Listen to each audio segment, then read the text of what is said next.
ओं श्री चंद्रशेखर अस्मदाचार्याय नमो नमः। ओं श्री चंद्रमौलिपादाब्ज मधुबाय नमो नमः। ओं आचार्य पादालिष्टनाभिषिक्ताय नमो नमः। ओं सर्वज्ञाचार्य भगवत्स्वरूपाय नमो नमः। ओं अष्टांग योगनिष्ठागरिष्ठाय नमो नमः। ओं साक्षात् परशिवामुखदर्शनाय नमो नमः। ओं चक्षुर्गत महातेजो जुज्ज्वलाय नमो नमः। ओं साक्षात् जगन्नाथस्वरूपाय नमो नमः। ओं क्वचित् बालजनात्यन्तसुलभाय नमो नमः। ओं क्वचिन् महाजनादिव दुष्प्राभाय नमो नमः। ओं गोब्राह्मणशिलासक्तमानसाय नमो नमः। ओं महामोहनिवृत्त्याच मंत्रदाय नमो नमः। ओं क्षेत्रक्षेत्रज्ञप्रत्येकदृष्टिदाय नमो नमः। ओं शयवृत्तिविहीनात्मसौख्यदाय नमो नमः। ओं दूलाज्ञानविहीनात्मतृप्तिदाय नमो नमः। ओं मूलाज्ञानपादिदात्ममुक्तिदाय नमो नमः।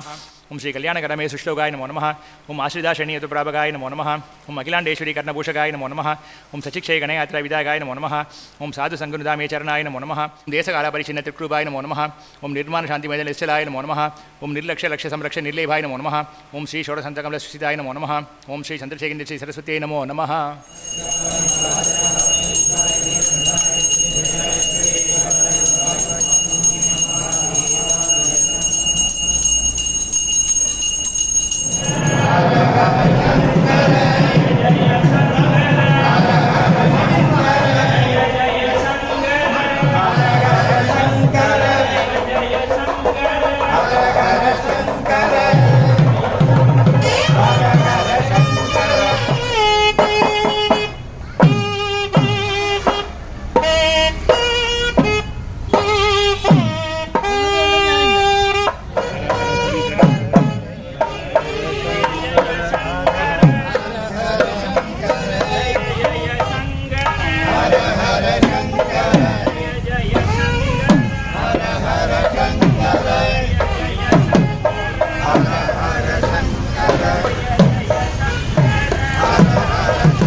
हरि ओं श्री गुरुभ्यो नमः। हरि ओं श्रुतिस्मृतिपुराणानाम् आलयं करुणालयं नमामि भगवत्पादं शङ्करं लोकशङ्करं शङ्करं शङ्कराचार्यं केशवं बादरायणं सूत्रभाष्यकृतौ वन्दे भगवन्तौ पुनः पुनः नारायणं पद्मभुवं वसिष्ठं शक्तिं च तत्पुत्रपराशरं च व्यासं सुकं गौडपदं महान्तं गोविन्दयोगीन्द्रमतास्य शिष्यं श्रीशङ्कराचार्यमतास्य पद्मपादं च हस्तामलकं च शिष्यं तं तोडकं वार्तिककारमन्यान् अस्मद्गुरून् सन्ततमानतोऽस्मि। सदाशिवसमारम्भां भगवत्पादमध्यमाम् अस्मदाचार्यपर्यन्तां वन्दे गुरुपरम्पराम्। अपारकरुणासिन्धुं ஞானதம் சாந்தரூபிணம் ஸ்ரீசந்திரசேகரகுரும் பிரணமாமி முதான்வஹம். இஹ ஆகதானாம் सर्वेषां मम कृतज्ञता प्रथमतः निवेद्य श्री गुरु अष्टकम् इति आचार्यपादैः ग्रन्थम् अनुसृत्य किञ्चित् द्रविडभाषायां वक्तुम् उत्सहे. எல்லாருக்கும் நமஸ்காரம். இந்த விசேஷமான ஒரு தினம், அனுஷ தினம், இங்கே ஆஸ்திகர்கள் ரொம்ப அழகாக நடந்து கொண்டிருக்கக்கூடிய இந்த ஒரு சபையில் இப்படி ஒரு பாக்கியம் கிடைச்சது அப்படின்னு சொல்கிறது தவிர இல்லை. இப்படி அந்த குருவினுடைய அனுகிரகம் இந்த ஹாலில் பரிபூர்ணமாக இருக்குது. அது அனைவருக்கும் அது பெறணும் அப்படின்னு வேண்டிண்டு எனக்கு என்னுடைய கிருதஜ்ஞத்தை தெரிவித்து கொண்டு இப்போது குரு அஷ்டகம் அப்படின்னு ஆதிசங்கர பகவத் பாதாச்சாரியாளால் அருளப்பட்டதான ஒரு கிரந்தம், ரொம்ப அருமையான ஒரு கிரந்தம் இது. இதை அனுசரித்து இதில் 8 ஸ்லோகங்கள் இருக்கிற காரணத்தினால இதுக்கு குரு அஷ்டகம் அப்படின்னு பேர். ஆக்சுவலாக பார்த்திங்கன்னா 9 இருக்கும். 9வது பலஸ்ருதி. 8 விஷயங்கள் தான் சொல்லியிருக்கார் அவர். 9வது இதை படித்ததுனால வரக்கூடிய பலம் என்ன அப்படின்னு சொன்னால் தானே ஒரு உந்துதல், ஒரு ஔத்சுக்கியம். ஒரு கிரந்தத்தை படிக்கணும்னா வரணும் அப்படின்னு சொன்னால் அதனுடைய பலம் என்னன்றதை தெரிஞ்சுக்கணும் அப்படின்றதுக்காக 9வது எழுதியிருக்கார். இப்படி குரு அஷ்டகம் அப்படின்னு பேர். ஸ்ரீ குரு அஷ்டகம் அப்படின்னு பேர். குரு அப்படின்றத தெரிஞ்சுக்கணுன்னா உபனிஷத் பிரமாணம் எதுவாக இருந்தாலும் ஆதிசங்கர பகவத் பாதால் உபனிஷத் பிரமாணத்தை வைத்து கொண்டு தான் பேசுகிறது வழக்கம் இல்லையா? அதே வழியில் வந்த நாமும் முண்டகோபனிஷத்தில் பரீட்சலோகான் கர்மச்சிதான் பிராமணா நிர்வேதமாயாத் நாஸ்தி அகிருதகிருத்தேன தத் விஜானார்த்தம் ச குருமேவ அபிகச்சேத் ஸ்ரோத்ரியம் பிரம்மனிஷ்டம் அப்படின்னு ஒரு ரொம்ப பிரசித்தமான வாக்கியம் முண்டகோபனிஷத்தில். அதில் என்ன சொல்லியிருக்கு அப்படின்னா, மனிதர்கள் இல்லையா, நாம் வாழ்ந்து கொண்டிருக்கிறோம். எப்படி வாழ்ந்துட்டுருக்கோம்? எல்லாருக்கும் சுகப்பிராப்தி, துக்க நிவர்த்தி, எல்லாருக்கும் சுகம் வேண்டும், துக்கம் கிட்டக்கே வரக்கூடாது அப்படின்னு நினச்சிட்டு ஒரு ஸ்டேஜ்லேயும் நம்மளை மேலே மேலே ஏற்றிக்கணும் அப்படின்ற ஒரு எண்ணத்தில் வந்துட்டே இருக்கும். ஆனாலும் பாருங்கள், என்னதான் உயர்ந்த நிலையை அடைந்த போதிலும் என்ன பெரிய பிரச்சனை வருதுன்னா, நமக்கு அடுத்த ஜென்மம் என்ன அப்படின்றது தெரியாது இல்லையா? நம்ம புழுவாக பிறக்கலாம், பூச்சியாக பிறக்கலாம், இல்லை தாவரமாக பிறக்கலாம், இல்லை அனிமலாக பிறக்கலாம், தெரியாது. அப்படின்னா என்ன அர்த்தம்? இந்த பிறவின்றது எப்படி இருக்குன்னா, புனரப்பி ஜனனம் புனரப்பி மரணம் புனரப்பி ஜனனி ஜடரே சயனம் இஹ சம்சாரே பகுதுஸ்தாரே கிருபையா பாரே பாஹி முராரே அப்படின்னா, இந்த சம்சாரம் எப்படி இருக்குன்னா எப்பத்தனையோ துக்கங்கள் இருக்குது. நம்ம சந்தோஷம்னு நினச்சின்னு இருக்கோமே தவிர, ஆனால் பார்த்தீர்கள்னா எங்கள் துக்கம். எங்கேயாவது ஒரு ஊருக்கு போனோம், சந்தோஷமாக போயிட்டு வரோன்னு நினைக்கிறோம். ஆனால் யோசித்து பாருங்கள், அதில் சந்தோஷம் இருக்கா? நம்ம டிக்கெட் வாங்கணும், ட்ரெயினுக்கு போகணும், அதை எடுத்துன்னு போகணும், பசங்களுக்கு ட்ரெஸ்ஸை எடுத்துன்னு போகணும், அங்கே போனோம், நம்ம அமிச்ச லெட்டர் அங்கே கிடச்சிருக்கான்னு தெரியாது, அங்கே போய் குளிரில் அவஸ்தைப்படுவோமா, இப்படி துக்கத்தோடு இருக்கக்கூடியது தான் இந்த சம்சாரம். ஆனால் நம்ம எல்லாம் ஏமாந்துட்டுருக்கோம், நம்ம சுகமாக இருக்கோம்னு. இப்படி சம்சாரம் அப்படின்ற ஒரு துக்கமானது எல்லாருக்கும் இருக்குது. இந்த சம்சாரன்ற துக்கம் அடுத்த ஜென்மாலையும் வந்து தானே சேரும். மனுஷனாக பிறக்கிறதே தகராறு. அப்படி பிறந்தோமே ஆனாலும் இந்த சம்சாரத்திலிருந்து, இந்த துக்கத்திலிருந்து நாம் தப்பிக்கலாமா அப்படின்னாக்க தப்பிக்க முடியாது. இந்த விஷயத்தை எல்லாம் அந்த சிஷ்யனானவன் கண்டுபிடிச்சான். அதுதான் சொல்கிறது இந்த முண்டகோபனிஷத் வாக்கியம். பரீட்ச லோகான் கர்மச்சிதான். இந்த லோகம் முழுக்க எப்படி இருக்குது அப்படின்னா, அவாவா கர்மாவுக்கு ஏற்ற மாதிரி அமையப்பட்டிருக்கக்கூடியதாக இருக்குது. எல்லாருடைய வாழ்க்கையும் எப்படி இருக்குது அப்படின்னா, அவாவாளுடைய கர்மாவுக்கு ஏற்ற மாதிரி இருக்குது. இப்படி கர்மபரமாக இருக்குது வாழ்க்கை முழுக்க. ஆனால் நாம் நினைக்கக்கூடிய மோட்சமானது எப்படி இருக்குது? எல்லாருக்கும் என்ன ஆசை? நித்தியமான ஒரு சுகம், ஒரு ஆனந்தம், ஒன்று பேரானந்தம் அப்படின்னு சொல்லக்கூடியது நமக்கு வேணும்னு நினைக்கிறோம். அது எப்படி முடியும்? நம்ம கையில் இருக்கக்கூடிய இந்த உடலோ மிஞ்சி போச்சுன்னா 8 எஞ்சான் உடம்பு, கையை எவ்வளோ தூரத்துக்கு நீட்ட முடியும்? நான் இவ்வளோதான் நீட்ட முடியும், எவ்வளோ தூரம் குதிக்க முடியும்? ஆனால் எனக்கு வேண்டியது பாருங்கள், அன்இன்டரப்டடான ஒரு ஆனந்தமானது, அன்லிமிட்டடான ஒரு ஆனந்தமானது, இன்ஃபினிட்டான ஒரு ஆனந்தம் வேணும்னு நினைக்கிறோம் எல்லாரும். அது எப்படி கிடைக்கும்? யோசித்து பார்க்க வேண்டாமா? இப்படி யோசித்து பார்த்து அவர் சொன்னார், கர்மச்சிதான் லோகமாக இருக்குது. எல்லாமே நாம் நினைக்கக்கூடிய மோட்சமானது அகிருதா மோட்சா கிருத்தேன கர்மனா நபவதி. நாம் நினைக்கக்கூடிய மோட்சமானது ஒரு செயல்னால் வராது. ஒரு செயல்னால் நாம் செய்யக்கூடிய பொருள், அதனிலிருந்து உண்டான பொருளானது எப்படி இருக்கும்? அனித்தியமாக இருக்கும். நம்ம எல்லாருக்கும் தெரியும், எத் கிருத்தகம் தத் அனித்தியம் அப்படின்னு ஒரு நியாயம். எதெல்லாம் நம்ம செய்யப்பட்டதோ, எதெல்லாம் பிறந்ததோ அதெல்லாம் செத்து தான் ஆகணும். எதெல்லாம் செய்யப்பட்டதோ அதெல்லாம் அழிஞ்சி தான் ஆகணும். அப்படி இருக்கிறதுனால நாம் நினைக்கக்கூடிய மோட்சம் என்ன? அழியாத ஒரு சுகமானது வரணும். அழியாதமான சுகமானது அழியக்கூடிய பொருள்களாலேயும் அழியக்கூடிய இந்த மனுஷ வாழ்க்கையில் எப்படி கிடைக்கும்? கிடைக்கவே கிடைக்காது அப்படின்னு யோசித்து கண்டுபிடிச்சான். ஓஹோ, இதிலிருந்து தப்பிக்கணும்னா ஞானத்தினால தான் இதுக்கு வழி இருக்குது அப்படின்னு அவன் கண்டுபிடிச்சான். தத் விஞ்ஞானார்த்தம், அதை அறிய வேண்டும். அனுபவபூர்வமாக அந்த ஆத்ம ஞானம்னா என்ன, ஞானியினுடைய வாழ்க்கை என்ன அப்படின்றதை அவன் அறிய வேண்டும் என்பதற்காக தத் விஞ்ஞானார்த்தம் சஹா, அந்த மனுஷன் இன்டெலிஜென்ட்டாக இருக்கக்கூடிய அந்த பிராமணன் என்ன பண்ணா, குருமேவ அபிகச்சேத், ஒரு குருவை நாட வேண்டும் அப்படின்னு வேதமானது என்ன சொல்றது? குருவை நாடு அப்படின்னு சொல்லவே இல்லை.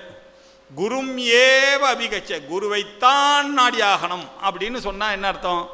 குரு இல்லாமல் எதுவும் பண்ண, நானாக படிக்கிறேன் அப்படின்னு இந்த புஸ்தகங்கள்லாம், வேதாந்த கிரந்தங்கள்லாம் நாம்பளாக படிக்கவே முடியாது, எதையுமே பிடிக்க முடியாது. ஏன்னா நிறைய சூக்ஷ்மமான தத்துவங்கள்லாம் இருக்குது. சூக்ஷ்மமான தத்துவங்கள்லாம் அறியணுன்னாக்கா அது கரெக்டாக ஒருத்தர் கைடு பண்ணுறதுக்கு, நம்மளை கூட்டுன்னு போகிறதுக்கு ஒரு ஆச்சாரியனானவன் தேவைப்படுறது.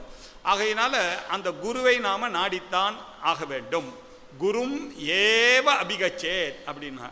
இப்போ அடுத்த கேள்வி வந்தது, எப்பேற்பட்ட குருவை நாம் நாடணும் அப்படின்றது அது தெரியணுமே.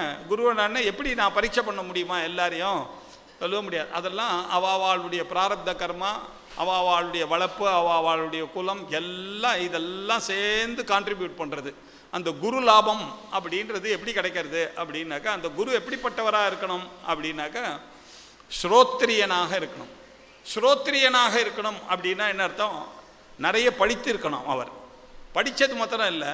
இப்போ நம்ம பாருங்கள், நம்மளுடைய பையன் இருக்கான் இல்லையா, அவனுக்கு சகுந்தலா தேவி அப்படின்னு ஒரு பெரிய மேத்தமேட்டிஷியன் இருக்கா. அவள் கையில் போய் என் பையனை விட முடியுமோ நான்?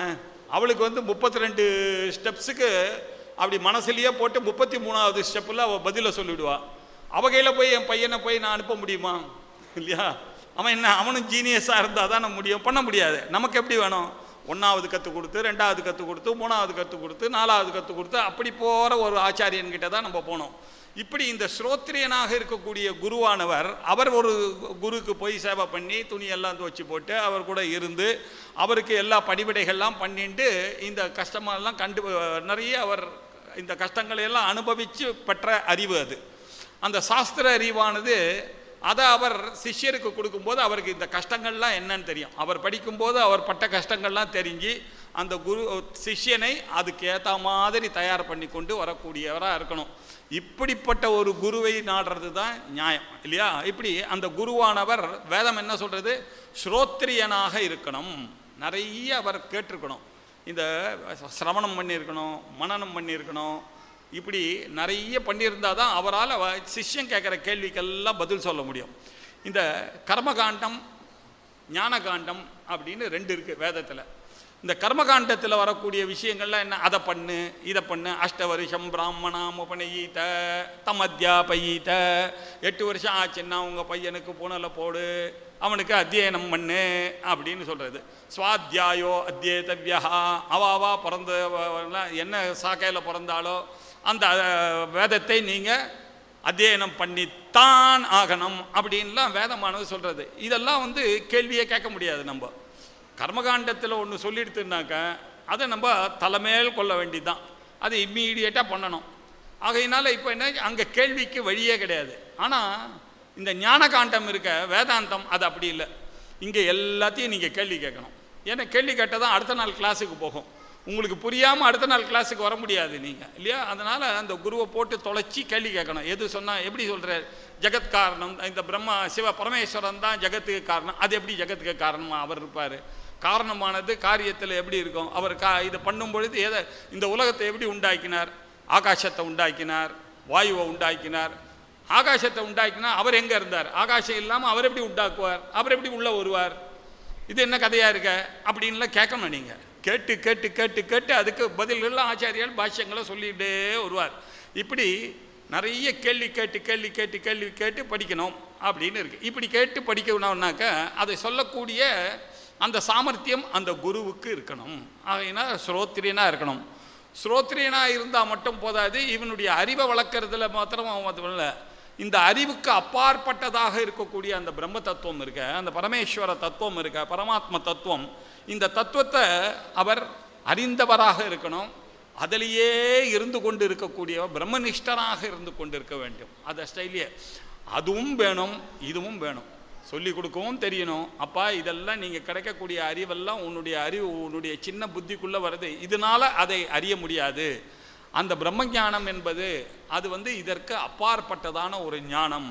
அது இந்த உன்னுடைய இந்த சின்ன அறிவை வைத்து கொண்டு வராது. அப்போ சின்ன அறிவை கொண்டு நான் நிறைய கர்மா பண்ணுறேனே, உபாசனை பண்ணுறேன்னா எதுக்கு அப்படின்னா, இது உன்னுடைய அஞ்ஞானத்தை போக்குவதற்கு மட்டும்தான் இது யூஸ் ஆகும். ஞானம் வருதுன்றது அவாவாளுக்கு தானாக ஸ்பிரிக்கக்கூடிய ஒரு விஷயம். அந்த ஞானம் அது வரத்துக்கு உண்டானதான அந்த ஒரு நிலை, அந்த யோக்கியத்தையே நாம் சம்பாதித்து கொள்ளலாம். அதற்காக தான் நிறைய படிக்க வேண்டியிருக்கு அப்படின்னு இருக்குது. இப்படி இந்த சம்சாரத்தில் ஸ்ரோத்ரியனாகவும் இருந்து பிரம்மனிஷ்டராகவும் இருக்கக்கூடிய ஒரு குருவானவர், அவர் தான் எல்லாருடைய கண்ணையும் திறந்து வைக்கிறார். சிஷ்யனுடைய கண்ணை அவர் தான் தெரியார். எந்த கண்ணை? அகக்கண்ணை திறக்கிறார். வெளியில் இருக்கக்கூடிய கண் இல்லை. ஆஹா நீ எதை தேடுறியோ, வெளியில் நீ போய் பகவான் எங்கே இருக்காருன்னு எப்போ பார்த்தாலும் மோவா கட்டையை மேலே தூக்கி மேலே இவ்வளோ நாள் பார்த்துட்டு இருந்தியே, அங்கெல்லாம் இல்லைப்பா அவர் அப்படின்னு. இல்லை நான் அப்படியே யோகம் பண்ணிட்டு இருக்கேன், உள்ளுக்குள்ளே இருக்கார், இந்த அன்னமய கோஷத்தில் இருக்கார், இந்த மனோமய கோஷத்தில் இருக்கார், பிராணமய கோஷத்தில் இருக்கார்னு உள்ளே இப்படி தேடிகிட்டே போயிட்டு இருக்கேன். ஒன்றும் கிடைக்கல. பகவான் எங்கே இருக்கார்? எனக்குள்ள தேடினா கிடைக்குமா? கிடைக்கல.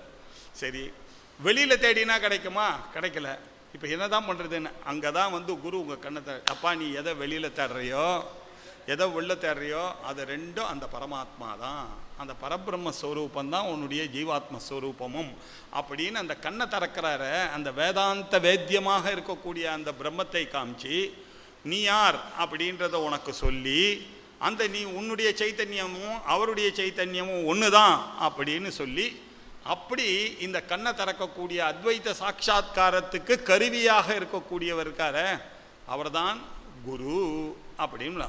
அப்பேற்பட்ட அந்த சத்குருவானவர், அந்த சத்குரு அப்படின்னு சொன்னாங்க அர்த்தம், வேதாந்தத்தை உரைக்கக்கூடிய குருவுக்கு பேர் தான் குரு அப்படின்னு பேர். ஏன் சார் வேதாந்தத்தை சொல்லிக் கொடுக்க பாக்கி பேர் மிருதங்கம் சொல்லிக் கொடுக்குற ஒரு குரு இல்லையா அப்படின்னு அடுத்த சந்தேகம் நமக்கு வரும். பாட்டு கற்றுக் கொடுக்குற குரு இல்லையா? எல்லாமே குரு தானே. கோலத்தை சொல்லி கொடுக்குற மாமி கூட குரு தானே அப்படின்னு நம்ம நினைப்போம். இதெல்லாம் லௌகீகமாக விஷயத்தை சொல்லக்கூடியதாக இருக்கே தவிர, உங்களுக்கு அடுத்த ஜென்மான்னு ஒன்று இல்லாமல் பண்ணக்கூடிய சாமர்த்தியம் இவாளுக்கெல்லாம் இருக்கா? இல்லையே. அதனால்தான் லலிதா சஹஸ்ரநாமத்தில் முதல் நாமா ஸ்ரீ மாதா அப்படின்னு ஆரம்பிக்கிறது. மாதா அப்படின்னாலே நம்ம எல்லாரும் தெரியும் அம்மா இல்லையா? நம்ம எல்லாருக்கும் தெய்வம் யார்? எல்லாம் கற்றுக் கொடுத்தோ அம்மா தான். நம்ம எல்லாம் வளர்ந்ததுக்கு காரணம் அம்மாவால் தான், எல்லாம் ரைட்டு. ஆனால் அந்த அம்மா என்ன பண்ணுவான், தன்னுடைய குழந்தைங்களுக்கு அப்படின்னு வரும்போது ஒரு பாரபட்சம் இல்லாமல் இருக்குமோ? எல்லா அம்மாக்கும் இருக்கும் இல்லையா? என்னதான் பக்கத்து வீட்டு பசங்க எல்லாரையும் பார்த்தாலும் நம்பாத்து குழந்தைகள் அப்படின்னு வந்ததுன்னா ஒரு தனி பிரேம இருக்க தானே இருக்கும். அங்கே ஒரு குறை இருக்க தானே இருக்க மாதாவுக்கு. ஆனால் எங்கள் அம்பாளுக்கு என்னன்னார் இல்லை, லலிதா பரமேஸ்வரிக்கு அந்த குறையே கிடையாது. அவள் ஸ்ரீமாதா. ஏன் அப்படின்னாக்க, அவள் என்ன பண்ணுவான், எல்லா அம்மாவும் இந்த குழந்தையை பெற்று இந்த உலகத்தில் கொடுத்தா ரைட்டு. அது சாகிற வரைக்கும் அவனை எப்படி காப்பாற்றுவா, எல்லாம் பால் ஊட்டி எல்லாம் காப்பாற்றுவா. ஆனால் ஜென்மமே இல்லாத பண்ணக்கூடிய சாமர்த்தியம் அந்த அம்மாவுக்கு இருக்கா அப்படின்னா இல்லை. இருக்கிற வரைக்கும் இல்லை. அது யாரால் பண்ண முடியும் அப்படின்னாக்க, அந்த பரபிரம்மஸ்வரூபிணியாக இருக்கக்கூடிய அந்த லலிதா பரமேஸ்வரியினால் மட்டும்தான் அது பண்ண முடியும். அதனால தான் அவரை சொல்லும்பொழுது ஸ்ரீமாதா அப்படின்னு, அந்த ஸ்ரீ அப்படின்றதுக்கு இதுதான் அர்த்தம்.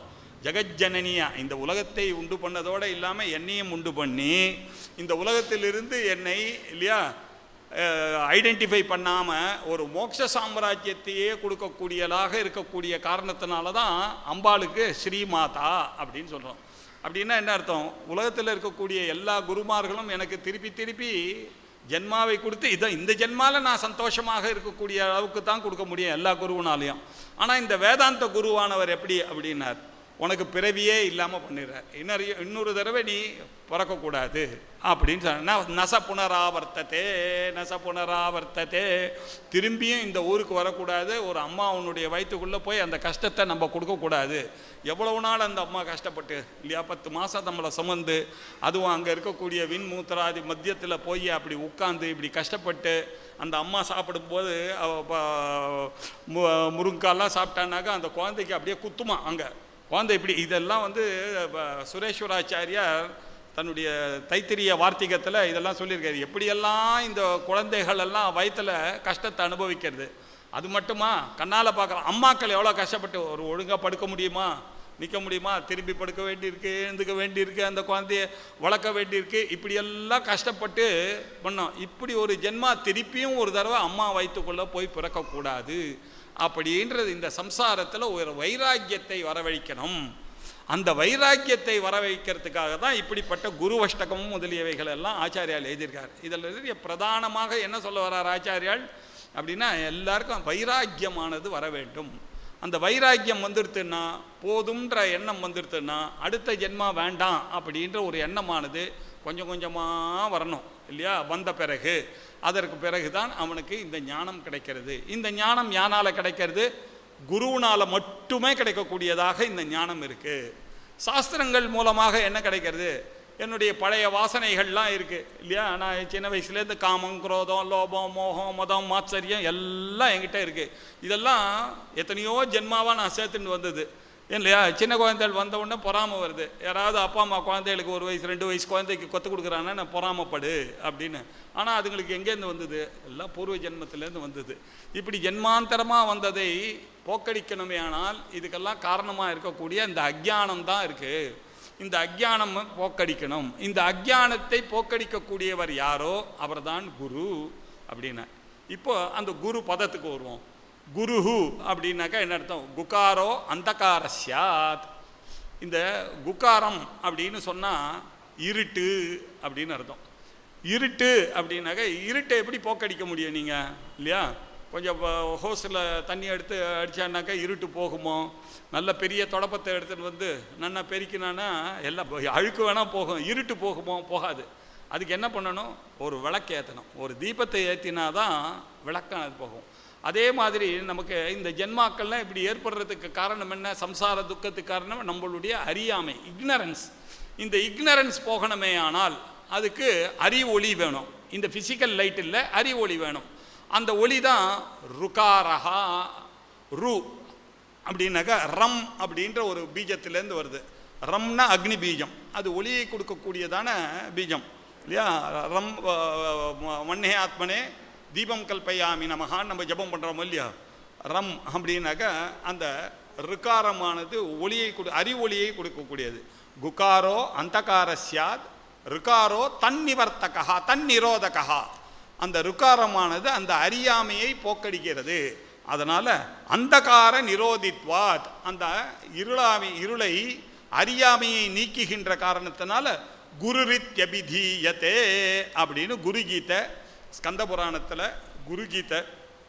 அந்த குருகீதையில் சொன்ன ஸ்லோகங்கள் எல்லாம் நமக்கு நிறைய பேருக்கு தெரியும். ஆனால் இது எங்கேருந்து வந்திருக்குன்னு தெரியாது. குருகீதையில் வந்திருக்குன்றது தெரியாது. அது ஸ்கந்த புராணத்தில் வந்திருக்குன்னு தெரியாது. நமக்கு எல்லாம் தெரியும். குருர் பிரம்மா, குருர் விஷ்ணு, குருர் தேவோ மகேஸ்வரா, குரு சாட்சாத் பரபிரம்ம தஸ்மை ஸ்ரீ குரவே நமஹ அப்படின்னு நம்ம சொல்கிறோம் இல்லையா? இதெல்லாம் எங்கேருந்து வந்ததுன்னா குருகீதையில் புராணங்களில் வந்தது. அப்படி குகாரஹா அப்படின்னாக்க அந்தகாரஹான்னு அர்த்தம். ருகாரஹான்னாக்கா தன்னிரோதகா, அந்தகாரத்தை பண்ணுறதுனால குரு அப்படின்னு. இப்போ ஒரு சந்தேகம் வருது. குருன்னு சொல்கிற சில சமயத்தில் ஆச்சாரியன்னு சொல்கிறல, ஆசான்னு சொல்கிறோமே அப்படின்னா அதுக்கும் ஒரு டெஃபினிஷன் இருக்குது இல்லையா? எல்லா புராணங்களில் இல்லாததே கிடையாது. நம்ம புராணங்களில் என்ன சொல்கிறது? ஆச்சினோதிஹி சாஸ்திரார்த்தம். சாஸ்திரத்தினுடைய அர்த்தங்களை எல்லாம் நன்றாக அறிந்தவராக இருந்து ஆச்சாரே ஸ்தாபயத் அப்பி அந்த ஆச்சாரத்தை ஸ்தாபிக்கிறதுலையே கூட இருந்து எல்லாம் நம்மளுடைய பழைய ஆச்சாரம் அனுஷ்டானம் இதுக்கெல்லாம் ஒரு வேல்யூவானது கொடுத்துட்டே வரணும். இப்படி கொடுக்குறவனுக்கு தான் பேர் ஆச்சாரியன்னு பேர். அது மாத்திரம் இல்லை, ஸ்வயம் ஆச்சரேத்தே யஹா ஸ்வயம் ஆச்சரேத் யஹா, யார் ஒருவன் தானும் அதை கழிச்சு காக்கணும். அந்த சிஷ்யனுக்கு காமிக்கணும் அப்படின்னு சொன்னால் அந்த குருவானவர் இல்லையா, அவருக்கு தேவையில்லை தான். ஆனால் அந்த சிஷ்யனை வழிக்கு எடுத்துன்னு வரணும் அப்படின்னாக்க அவரும் அதை மாதிரி இருந்து காமிக்க வேண்டும் இல்லையா. சாஸ்திர சம்பிரதாயத்தை எல்லாம் விட்டு கொடுக்காம இல்லையா இருந்து அவளும் அதை அனுபவித்து காமிக்கணும். அப்படி இருந்தால் தான் இந்த லௌகீகத்தில் நம்ம சௌக்கியமாக இருக்கலாம். எல்லா பண்டிகைகளையும் பண்ணி தான் ஆகணும். காரடையா நோன்பு, வரலட்சுமி நோன்பு எல்லாம் நம்ம பண்ணி தான் ஆகணும் இல்லையா. பொங்கல் எல்லாம் சங்கராந்தி எல்லாம் பண்ணாதான் குழந்தைகள் எல்லாம் அடுத்த ஜெனரேஷன் நன்னாக இருக்கணுன்றதுக்காக நம்ம பண்ணக்கூடிய சாக்ரிஃபைஸ் தான் அது இல்லையா. நம்ம எப்படி ஸ்ராத்தம் பண்ணுறோம், ஸ்ராத்தம் பண்ணான்னா நம்ம அப்பா எங்கே இருக்காருன்னு நமக்கெல்லாம் தெரியாது, ஏதோ போகிறதுன்னு சொல்கிறா அவ்வளோதான், சாஸ்திரத்தை நம்புகிறோமே தவிர அது என்ன ஆறுது அப்படின்னா உங்களுக்கே திருப்பி வருது. உங்களுடைய 3 ஜெனரேஷனுக்கு நாம் கொடுக்கக்கூடிய தர்ப்பணங்கள் இல்லையா அப்படின்னா அந்த 3 ஜெனரேஷனுக்கு பின்னாடி பிள்ளைக்கும் பேரனுக்கும் கொள்ளு பேரனுக்கும் அது வந்து சேர்றது. அப்படின்றதுக்காகத்தான் நம்ம சிராத்தங்கள்லாம் நம்ம பண்ணுறோம். இந்த தர்மசாஸ்திரத்தில் சொல்லியிருக்கக்கூடிய பண்டிகைகளெல்லாம் நம்ம ஆச்சரணம் பண்ணுறதுக்கு காரணம் என்ன அப்படின்னாக்கா அதை இருந்து காமிக்கணும். இது அப்பாவானவருடைய கடமை, தாத்தாவனுடைய கடமை. பையனை பண்ணுதான்னு சொல்லிட்டு தான் அவர் போய் சேரணும். அந்த அப்பாவானவர் அதை பண்ணி அடுத்த பையனை அப்படி தயார் பண்ணோம். இப்படி தயார் பண்ணக்கூடியது பண்ணி கொண்டு இருக்கிறார் இல்லையா. அப்படி இருக்கக்கூடியது தான் அவருக்கு ஆச்சாரியன்னு பேர். ஆச்சாரத்தை அறிஞ்சிருக்கணும், ஆச்சாரியத்தை ஸ்தாபிக்கணும், அவரும் ஆச்சாரத்தை கடைபிடிக்கணும். இப்படி கடைபிடிக்கக்கூடியவருக்கு பேர் ஆச்சாரியன்னு பேர் இல்லையா. இந்த வித்தியைகள்லாம் கற்றுக் கொடுக்குறவருக்கு உபாத்தியாயர் அப்படின்னு பேர். இப்படியெல்லாம் நிறைய இருக்குது. ஒவ்வொன்றுத்துக்கும் ஒரு ஒரு டெஃபினிஷன் இருக்குது இல்லையா. இப்படி இருக்குது. இப்படி குரு அப்படின்னு சொன்னால் சாஸ்திரத்தில் என்ன ஒரு டெஃபினிஷன் கொடுத்துருக்கேன், ஹித உபதேஷ்டா அப்படின்னு சொல்லிவிட்டார் இல்லையா வித்யாரண்ய சுவாமிகள். யார் மனிதருடைய குலத்துக்கு ஹிதமான ஒரு உபதேசத்தை பண்ணுகிறாரோ அவர்தான் குரு. சிம்பிளாக சொல்லிவிட்டார். எது ஹிதம், ஆச்சாரத்தோடு இருந்து கொண்டு இந்த ஜென்மாவில் எல்லாத்தையும் ஜெயிச்சுட்டு வந்து அதுக்கு மேலே இருக்கக்கூடிய வேதாந்த தத்துவத்தை அறியணும். அதற்காகத்தான் நமக்கு கண்ணு காது மூக்கு நாக்கு மைண்டு இன்டலெக்டெல்லாம் எதுக்கு கொடுத்துருக்கார் அப்படின்னா இந்த லோக்கலில் கண்டுபிடிச்சி அதனால் வரக்கூடிய பெனிஃபிட்டை பார்க்கக்கூடிய அந்த கமர்ஷியலாகவும் இல்லையா நம்ம லௌகீகமாக நாம் அனுபவிக்கக்கூடிய ஆனந்தத்துக்காக கொடுக்கப்படவில்லை. நம்மளுடைய மனசு நம்மளுடைய புத்தி எதற்காக கொடுத்தார் அப்படின்னாக்கா இல்லையா இந்த பெரிய தத்துவமாக இருக்கக்கூடிய அதை அறிகிறேன் இதை அறிகிறேன்னு சொல்லி பிரயோஜனம். நான் யார் என்பதை அறியாமல் இதெல்லாம் அறிஞ்சு என்ன பிரயோஜனம் இல்லையா. ஆகையினால் அதை அறியணும். அந்த செல்ஃப் நாலேஜ், நான் யார் அப்படின்ற அந்த ஒரு வேகம் எல்லாருக்கும் இருக்கணும். அந்த ஒரு பிடிவாதம், நான் யாருன்னு எப்படி தெரியாமல் இருக்கிறது, நான் யார் அப்படின்னு எல்லாரும் கேட்க வேண்டாமல் ஹோ அம்மைன்னு ரமணர் அதை தானே கேட்குறார் இல்லையா. இதை தெரிந்து கொள்ள வேண்டுமே ஆனால் வேதாந்தத்துக்கு வந்து தான் ஆக வேண்டும். அந்த வேதாந்தத்தை வரணும் அப்படின்னு சொன்னால் ஆச்சாரியால் என்ன பண்ணியிருக்கார், நம்ம எல்லாருக்கும் அவர் தான் முன்னோடி. ஆதிசங்கர பகவத் பாதாள் இல்லையா, அவர் இல்லாமல் இந்து மதம் இல்லை. அவர் தான் அப்போ ரொம்ப 72 மதங்கள் இருந்தது நம்மளுடைய சனாதன தர்மத்தை கெடுப்பதற்காக. அது எல்லாத்தையும் அடித்து விரட்டினார். அவர் விரட்டி அவர் என்ன பண்ணார், இதை நன்னா ஸ்தாபிக்கணும் அப்படின்றதுக்காக அவர் கிரந்தங்கள்லாம் நிறைய எழுதினார். ஞானிகளாக இருக்கக்கூடியவர்கள் 2 விதமாக இருப்பார்கள். ஒரு விதமான ஞானி எப்படி இருப்பார் அப்படின்னாக்கா ஆக்டிவாக இருப்பார். சில ஞானிகள்லாம் ஆக்டிவாக இருப்பாங்க, சில ஞானிகள்லாம் பேசிவாக இருப்பார். அவர்கள்லாம் அப்படி போய் உட்காந்துட்டு தபஸ் பண்ணிட்டு எனக்கு எதுவும் வேண்டாம் சார், நான் அப்படி ஓரமாக உட்காந்துருக்கேன், கிடைச்சா சாப்பிட்றேன், யாராவது பிக்ஷை போட்டால் சாப்பிட்றேன், இல்லைன்னா போகிறேன் அப்படின்னு இருக்கக்கூடிய ஞானிகள் இருந்தார். சில ஞானிகள் நம்ம ஆச்சாரியால் மாதிரி யாக்ஞவல்கியர் மாதிரி அவள்லாம் எப்படின்னா நிறைய சிஷ்ய பரம்பரையை தயாரிக்கிறது, பாஷ்யங்களை எழுதுறது அப்படின்னு. ஏன்னா அடுத்த ஜெனரேஷனுக்கு இதெல்லாம் தெரியணும், நாம் அறிஞ்ச அந்த ஞானமானது எல்லாருக்கும் போய் சேரணும். ஏன்னா பகவான் எல்லாரும் உணரணும். எல்லாருக்கும் எதுக்காக இந்த புத்தி சக்தியை கொடுத்துருக்கார் பகவான்றது தெரிஞ்சுக்கணும். எதுக்காக கொடுத்துருக்கார் அப்படின்னாக்கா நம்மை நாம் அறிவதற்கு, இறைவனை அறிவதற்கு, இந்த உலகத்தை அறிவதற்கு இல்லையா. ஜீவன்னா என்ன, ஈஸ்வரன்னா என்ன, ஜகத்துன்னா என்னன்னு தெரியாமல் எப்படி ஒருத்தர் வாழ முடியும்? இது 3த்தையும் அறிஞ்சு தானே ஆகணும். இதை அறியும் பொருட்டு அவர் என்ன எழுதினார், உபனிஷத்துகளுக்கு பாஷ்யம் எழுதினார். அதுக்கு பேர் ஸ்ருதி பிரஸ்தானம் அப்படின்னு பேர். ஸ்ருதி அப்படின்னாக்கா வேதம், காதாலேயே கேட்டு கேட்டு வந்தது இல்லையா? அது எப்பொழுதுமே மாறவே மாறாது. நம்ம மாதிரி சீர்திருத்தங்கள்லாம் பண்ண முடியாது. நம்ம இங்கே பண்ணாக்கா அதை இன்னொருத்தன் வருவான், அடுத்தவன் வருவான், அவன் ஒரு சீர்திருத்தம் பண்ணுவான், அவன் ஒரு சீர்திருத்தம் பண்ணுவான் இல்லையா? இதெல்லாம் பண்ணவே முடியாது. அப்படி இவர்கள்லாம் என்ன பண்ணிட்டாங்க, ஸ்ருதியில் இருக்கக்கூடியது என்னுடைய அர்த்தத்தை பின்னாடி வரக்கூடிய ஜெனரேஷனில் மாற்றி விடுவாங்க அப்படின்றதுக்காக ஆச்சாரியார் என்ன பண்ணார், 10 உபனிஷத்துக்கும் பாஷ்யம் எழுதினார். ஈஷ கேன கட பிரஷ்ன முண்டமாண்டுக்கியதித்திரி ஐத்திரேயம் பிருகதாரண்யகம் சாந்தோக்கியம் ததா அப்படின்னு சொல்லி 10 உபனிஷத்துக்கும் பாஷ்யம் எழுதினார். அதுக்கு பேர் ஸ்ருதி பிரஸ்தானம் அப்படின்னு பேர். இதுதான் படிக்கிறது தான் நம்மளுடைய வேலை. இதுக்காக தான் எனக்கு கொடுத்தது புத்தியை. இது தெரியாமல் நம்ம ஏதோ பண்ணிட்டு இருக்கோம். அது பாவம், யாரையும் ஒன்றும் சொல்லப்படாது, ஆனால் தெரிந்து கொள்ள வேண்டும். அதுக்கு என்ன பண்ணோன்னா 7 வால்யூமும் விடாமல் படிக்கணும். தெய்வத்தின் குரலில் படித்தா இதெல்லாம் அவர் சொன்னது தான் இல்லை, அவர் சொல்லியிருக்கார். இதை தெரிந்து கொள்ள வேண்டியது ரொம்ப அவசியமான ஒரு விஷயம். இதை அறிந்து கொள்ளணும்னாக்கா உபனிஷத் படித்தா புரியுமா? ஒன்றும் புரியாது இல்லையா? கொஞ்சம் சம்ஸ்கிருத நாலேஜ் வேண்டியிருக்கு. அதில் வேதத்தில் இருக்கக்கூடிய வார்த்தைகளுக்கெல்லாம் அர்த்தமே புரிய மாட்டேங்கிறது. அது எல்லாத்தையும் தெரியணுன்னா என்ன பண்ணுறது, முதல்ல கொஞ்சம் ஈஸியான ஒரு கிரந்தத்தின் மூலமாக தான் போனோம். அதுக்காக ஆச்சாரியால் பார்த்தார் ஸ்மிருதி பிரஸ்தானம் அப்படின்னு ஒன்று. ஸ்ருதி பிரஸ்தானம்ன்றது காதாலேயே கேட்கக்கூடிய அந்த வேதத்துக்கு எழுதின ஒரு பொழிப்புரை, அது பாஷ்யம் அப்படின்னு பேர். அதுக்கு ஸ்மிருதிக்காரர்கள் அப்படின்னா வேதத்தில் சொன்னதை ஞாபகப்படுத்தி நமக்காக ஐயோ எல்லாரும் படிக்கணும்.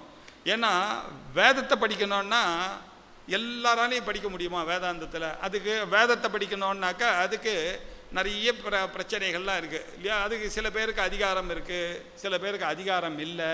அவள்லாம் படிக்காமல் போயிட்டான்னாக்கா அவளுக்கு இந்த நாலேஜ் வராமல் போகலாமா அப்படின்னு பரமகாரண்யம் ஆலயம் கருணாலயம்னு நம்ம இல்லையா? ஸ்மிருதி புராணானாம் ஆலயம் கருணாலயம். நம்ம ஆச்சாரியால் இருக்கார் பரமாச்சாரியால் ஆதிசங்கர பகவத் பாதாச்சாரியால் கருணாலயம். அவருக்கு ஞானிகளுக்கெல்லாம் கருணைன்றது அது இன்பான் இல்லையா? அவள் என்ன பண்ணா, அதுக்காக பகவத்கீதை இருக்குல்ல, அது மகாபாரதத்தில் தானே எழுதினது. மகாபாரதத்தை எழுதினவர் வியாசர் எனக்கூடிய ரிஷி தானே, அது வேதம் இல்லையே, அதை படிக்கலாமே எல்லாரும் அப்படின்னு இந்த உபனிஷத் தத்துவங்கள் எல்லாத்தையும் பகவத்கீதையில் கொண்டு வந்து அப்படியே இறக்கினார். அவர் இறக்கி ஆச்சாரியால் அழகான ஒரு பாஷ்யம். இதுக்கு ஸ்மிருதி பிரஸ்தானம் அப்படின்னு பேர். ஸ்ருதி பிரஸ்தானம் அப்படின்னாக்கா உபனிஷத் பாஷ்யம். பகவத்கீதைக்கு எழுதின பாஷ்யத்துக்கு பேர் ஸ்மிருதி பிரஸ்தானம் அப்படின்னு பேர். இதை தவிர ஒரு கேட்டகரி இருக்குது, இன்டெலெக்சுவல் கேட்டகரின்னு ஒன்று எல்லா இடத்துலையும் இருக்குமோ இல்லையோ. அவளுக்கு நிறைய சந்தேகம். என்னென்ன, இப்படி வியாக்கரணக்காரன் எப்படி சொல்கிறான், தார்க்கிகம் எப்படி சொல்கிறான், சாங்கியம் எப்படி சொல்கிறான், பக்தன் எப்படி சொல்கிறான், பஜனைக்கு போகிறவன் அதுதான் வசத்தின்னு சொல்கிறான், உபாசனை பண்ணுறோம் அதுதான் வசத்தின்னு நினச்சிட்டு இருக்கான். இப்படி எல்லாம் இருக்கே, இது எல்லாத்தையும் புரிய வைக்கணும் இல்லையா? எல்லாரும் அவரவர்கள் எதையோ நினச்சிட்டு அந்த ஈகோனால் தான் பண்ணுறது தான் ரைட்டு ரைட்டு ரைட்டு ரைட்டுன்னு போய்கொண்டு இருக்கும்பொழுது உலகம் என்ன அப்படின்றதை புரியணும். அப்படின்றதுக்காக நம்ம வியாசாச்சாரியார் ஒரு 555 சூத்திரங்கள் எழுதினார். அதுக்கு பேர் பிரம்மசூத்திரம் அப்படின்னு பேர். அந்த சூத்திர பாஷ்யம்தான் நம்மளுடைய சாஸ்திரம்னு பேர். உத்தர மீமாம்சா சாஸ்திரம், வேதாந்த சாஸ்திரம்னாக்கா என்ன, அந்த சாஸ்திரத்தை படிக்கணும்னா இந்த உபனிஷத் பாஷ்யம் படிச்சிருக்கணும், பகவத்கீதை படிச்சிருக்கணும். அதை வச்சு தான் அங்கே இருக்கக்கூடிய அந்த சூத்திரமாக இருக்கக்கூடிய வார்த்தைகள், அது ஒரு லைன், அதாத்தோ பிரம்ம ஜிக்யாசா, அவ்வளோதான் இது இருக்கும். அதில் அத அப்படின்னா பிறகுன்னு அர்த்தம். பிறகுன்னா என்ன அப்படின்னு வரும். அதுக்கு சாதன சதுஷ்டய சம்பத்தி, மோட்சத்தில் ஆசை இருக்கணும், ஆத்மாவையும் அனாத்மாவையும் தெரிஞ்சுக்கணும் போன்ற விஷயங்கள் எல்லாம் அறிந்த பிறகு அத்தஹா அப்படின்னாரு. அக்காரணத்தினால், அக்காரணத்தினால்னா அதுக்கு அர்த்தம் அது என்ன சொல்லியிருக்குன்னா, தத் விஜானார்த்தம் ச குருமேவாபிகச்சேத் நாஸ்தி அகிருதக்கிருத்தேன. இந்த அகிருத்தமான இன்ஃபினிட்டாக இருக்கக்கூடிய ஆனந்தம் ஃபைனைட்டான இந்த கர்மாவனால் வராதுப்பா அப்படின்னு சொன்னார் இல்லையா? அதை மனசில் வச்சுட்டு சிம்பிளாக ஒரே லைன் அக்காரணத்தினால்னு போட்டார். அக்காரணத்தினால் நமக்கு யாராவது எடுத்து சொன்னால் தானே தெரியும். அதனால் என்ன பண்ணோம், கர்மாவனால் எதையும் சாதிக்க முடியாதுப்பா, அந்த பிரம்மத்தை அறிந்து கொண்டு தான் ஆகணும். பிரம்ம ஜிக்யாசா கர்த்தவ்யா அப்படின்னு அந்த கர்த்தவ்யான்னு நம்ம அத்தியாகாரம் பண்ணால் அந்த சூக்தம் இப்படி நிறைய. அதில் யோகத்தில் எப்படி சொல்லியிருக்கான், எந்த வரைக்கும் நம்ம யோகத்தை ஒத்துக்கணும், ஆசனத்தை எது வரைக்கும் ஒத்துக்கணும், யமத்தை எது வரைக்கும் ஒத்துக்கணும், நியமத்தை எது வரைக்கும் ஒத்துக்கணும், பிராணாயாமத்தை எது வரைக்கும் ஒத்துக்கணும், ஆசனத்தை எது வரைக்கும் ஒத்துக்கணும் எல்லாம் சொல்லி எந்த இடத்துல அவனோட நமக்கு டிஸ்பியூட் இருக்கோ அந்த இடத்த கோடி காமிச்சு இதில் வி டிஃபர் ஃப்ரம் ஹிம் அப்படின்னு சொல்லணும் இல்லையா. இப்படி எல்லா சாஸ்திரங்களையும் எந்தெந்த இடத்துல நம்ம எடுத்துக்கலாம், எதெல்லாம் எடுக்கக்கூடாது அப்படின்றதெல்லாம் விஸ்தாரமாக எழுதியிருக்கார். அது இன்டலெக்சுவலாக இருக்கக்கூடியவர்களுக்கு அது ஒரு சந்தோஷத்தை, வித்யானந்தத்தை கொடுக்கக்கூடியது தான் இந்த சூத்திர பாஷ்யம் அப்படின்றது. இதுக்கு பேர் நியாயப்பிரஸ்தானம் அப்படின்னு பேர். இப்படி ஸ்ருதி பிரஸ்தானம், ஸ்மிருதி பிரஸ்தானம், நியாயப்பிரஸ்தானம் அப்படின்னு 3த்துக்கும் ஆச்சாரியால் பாஷ்யம் எழுதினார். இந்த 3த்தையும் படிக்கிறதுன்றது அந்த காலத்தில் எங்கள் தாத்தாக்கெல்லாம் நம்ம யோசித்து பார்த்தோன்னா இதெல்லாம் கரதலை படமாக வச்சுட்டு இருந்தா. இப்படி அப்படியே மாறி போச்சு எல்லாம் இல்லையா. நமக்கெல்லாம் ஒன்றுமே தெரியாத ஒரு ஸ்டேஜுக்கு வந்துவிட்டோம். இப்போ என்ன பண்ணுறது அப்படின்னா, இவாளை பண்ணணும்னு இது ஆச்சாரியால் இதை எதிர்பார்த்துருக்கார். அவர் என்ன பண்ணார், இந்த பிரஸ்தானத்திரயம் பாஷ்யத்துக்கு நம்ம எல்லாரையும் தயார்படுத்தணுன்றதுக்காக பிரகரண கிரந்தங்கள் அப்படின்னு எழுதினார். பிரகரண கிரந்தங்கள் அப்படின்னா சாஸ்திரைக தேச சம்பந்தா, அதுக்கும் ஒரு டெஃபினிஷன் இருக்குது. எல்லாம் நம்ம புராணத்தில் சொல்லிட்டு நம்ம எதையுமே சொல்ல முடியாது. புஸ்தகம் இல்லாமல் பேசுறதுன்றதே கிடையாது நம்ம கையில். ஏன்னா எல்லாத்துக்கும் ஒரு பிரமாணம், ப்ரூஃப் வேணும். நாம் எதையோ நம்ம மனசில் இருக்கிறத சொல்கிறதுன்றது நம்ம சம்பிரதாயத்தில் கிடையவே கிடையாது. எங்கே சொல்லியிருக்கு, எங்கேயோ சொல்லியிருக்கு இல்லையா. எப்படி சொல்லியிருக்காரு, 7 வால்யூமில் எல்லாத்தையும் சொல்லிவிட்டார். இது எல்லாத்தையும் சாங்கியம்னா என்ன, 2வது வால்யத்தை எடுத்து பார்த்தீங்கன்னா அது எப்படி, வியாக்கரணம்னா என்ன, சாங்கியம்னா என்ன, நியாயம்னா என்ன, வைசேஷிகம்னா என்ன இல்லையா, பாசுபதம்னா என்ன, வைஷ்ணவம்னா என்ன, பாஞ்சராத்திரம்னா என்ன, வைகானசம்னா என்ன, எல்லாம் அக்கு வேற ஆணி வேற எல்லாம் சொல்லப்பட்டது. இது எல்லாத்தையும் நமக்கு புரிய வைக்கணும்னாக்க எப்படி புரிய வைக்கிறது, நம்ம பிரம்மசூத்திரமோ உபனிஷத் பாஷ்யமோ போனால் இதெல்லாம் புரியும். இதை மாதிரி தெரிய வேண்டிய விஷயங்கள் எல்லாம் எடுத்து சாஸ்திரத்தினுடைய ஒரு ஏகதேசத்தை சொல்லி நம்மளை உட்கார வச்சு புரிய வைக்கிறதுக்காக பிரகரண கிரந்தங்கள் அப்படின்னு எழுதினார். அப்படி எழுதப்பட்ட கிரந்தங்கள் தான் ஆத்மபோதம், விவேக சூடாமணி.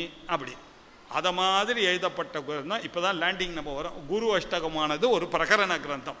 இதனுடைய பர்பஸ் என்ன அப்படின்னாக்க, வேதாந்த வேத்தியமாக இருக்கக்கூடிய அந்த பிரம்மத்தை அறிவதன் பொருட்டு யார் நமக்கு உபதேசம் பண்ணுகிறாரோ அவர்தான் குரு. அப்பேற்பட்ட அந்த குருவை நாம் போற்றுதல் அவசியமாக இருக்குது. எதுக்காக போற்றணும் அப்படின்னு கேட்டால், இதெல்லாம் நமக்கு வாழ்க்கையில் கிடச்சிருக்கு. இது எல்லாமே இப்போ பிரயோஜனமாக இருக்கே தவிர எனக்கு பிறவி இல்லாமல் ஆக்குவதற்கோ, எனக்கு முழுமையான ஒரு தங்குத்தடை இல்லாததான இன்ஃபினிட்டான ஒரு ஆனந்தத்தை கொடுக்கக்கூடிய அருகதையோ இதுக்கெல்லாம் இருக்கான்னா எதுக்குமே உலகத்தில் இல்லைன்றத யாராவது ஒரு குரு சொன்னால் தானே நமக்கு தெரியும். இல்லைன்னா அதுதான் ரைட்டுன்னு நினச்சிப்போம். இப்போ சொல்கிறார், அப்பா நீ எதெல்லாம் நினச்சிட்டு இருக்கியோ அதெல்லாம் பிரயோஜனம் இல்லை. குரு அனுகிரகம் ஒன்று தான் உனக்கு சாஸ்வதமான ஒரு ஆனந்தத்தை கொடுக்கும். அதனால தான் அபார கருணா சிந்தும் அப்படின்னு இப்போ ஆச்சாரியால் நம்ம எதுக்காக பரமாச்சாரியால் சொன்னோம், இந்த ஒரு விசேஷங்களை எல்லாம் அழகாக நமக்கு தொகுத்து கொடுத்துருக்காரு அந்த தெய்வத்தின் குரலில் இல்லையா. அவருக்கு எதுக்காக கொடுக்கணும், அவர் பாட்டு உட்காந்து பூஜை பண்ணிட்டு போயிருக்கலாம் இல்லையா. ஆனால் எல்லாரும் அப்படி இருக்கக்கூடாது, வாழ்ந்து காட்ட வேண்டிய அவசியம் பெரியவாளுக்கெல்லாம் வருது. எப்படி வருது அப்படின்னாக்க, சாதாரணமாக சொன்னால் 3 தடவை சன்னியாசிக்கு போய் திரிசமண ஸ்நானம்லாம் விதிக்கப்படவே இல்லை. எங்கேயுமே சாஸ்திரத்தில் 3 தடவை குளிக்கணுமான்னு, அது கிரகஸ்தன் தான் காலையில் குளிக்கணும், சாயங்காலம் குளிக்கணும். இந்த ரூல் எல்லாம் நாட் அப்ளிகபிள். கோ விதிஹி கோ நிஷேதகா. சன்னியாசிக்கு விதி நிஷேதம் இருந்தால் அவர் எதுக்கு சன்னியாசம் வாங்கணும், அதுக்கு கிரகஸ்தராக இருந்துட்டு போகலாமே. ஆனால் அவள்லாம் எப்படி இருந்தான்னா, பூஜை பண்ணிட்டு காத்தாலையும் சாயங்காலமும் பூஜை பண்ணிட்டு திரிசவண ஸ்நானம் பண்ணிட்டு இல்லையா இருந்துட்டு இதெல்லாம் ஃபாலோ பண்ணணும். இந்த மாதிரி சகேசி ஸ்ரீயா வந்தாக பார்த்தான்னாக்க போய் ஸ்நானம் பண்ணிட்டு வருவா. இதெல்லாம் தர்மசாஸ்திரங்கள் எல்லாம் அவள் இருந்து காட்டணும். அவள் இருந்து காட்டி இன்றைக்கி ஏகாதசி இன்றைக்கி நான் மடத்தில் இவ்வளோதான் டிஃபனு அப்படின்னு போட்டு இப்படியெல்லாம் அவாவா இருந்து காமிக்கிறதுக்காக வந்தவர்கள் தான் இந்த ஆச்சாரியர்கள், குருமார்கள் எல்லாம் நமக்கு இருந்து காட்டினார்கள். அவர்களுக்கு ஆக வேண்டிய காரியம் ஒன்றுமே கிடையாது இல்லையா. அப்படி இருக்கக்கூடியவர் அபார கருணா சிந்துவாக இருக்கக்கூடிய காரணத்தினால அவர்கள் ஞானத்தை கொடுக்கணும். நமக்கு எப்படி கொடுக்கணும், ஏதாவது ஒரு வழியில் ஒரு லெக்சர் இல்லை ஒரு இதை படிப்பாளோ இல்லையா 4 பேர் ஆனால் அவளுடைய பர்பஸ் எங்கே? இந்த வேதாந்த ஞானத்தை கொடுக்க வேண்டும். இந்த வேதாந்த ஞானதம் தான் அங்கே சொல்லியிருக்கு. ஞாபகம் அது கவனிக்கணும்.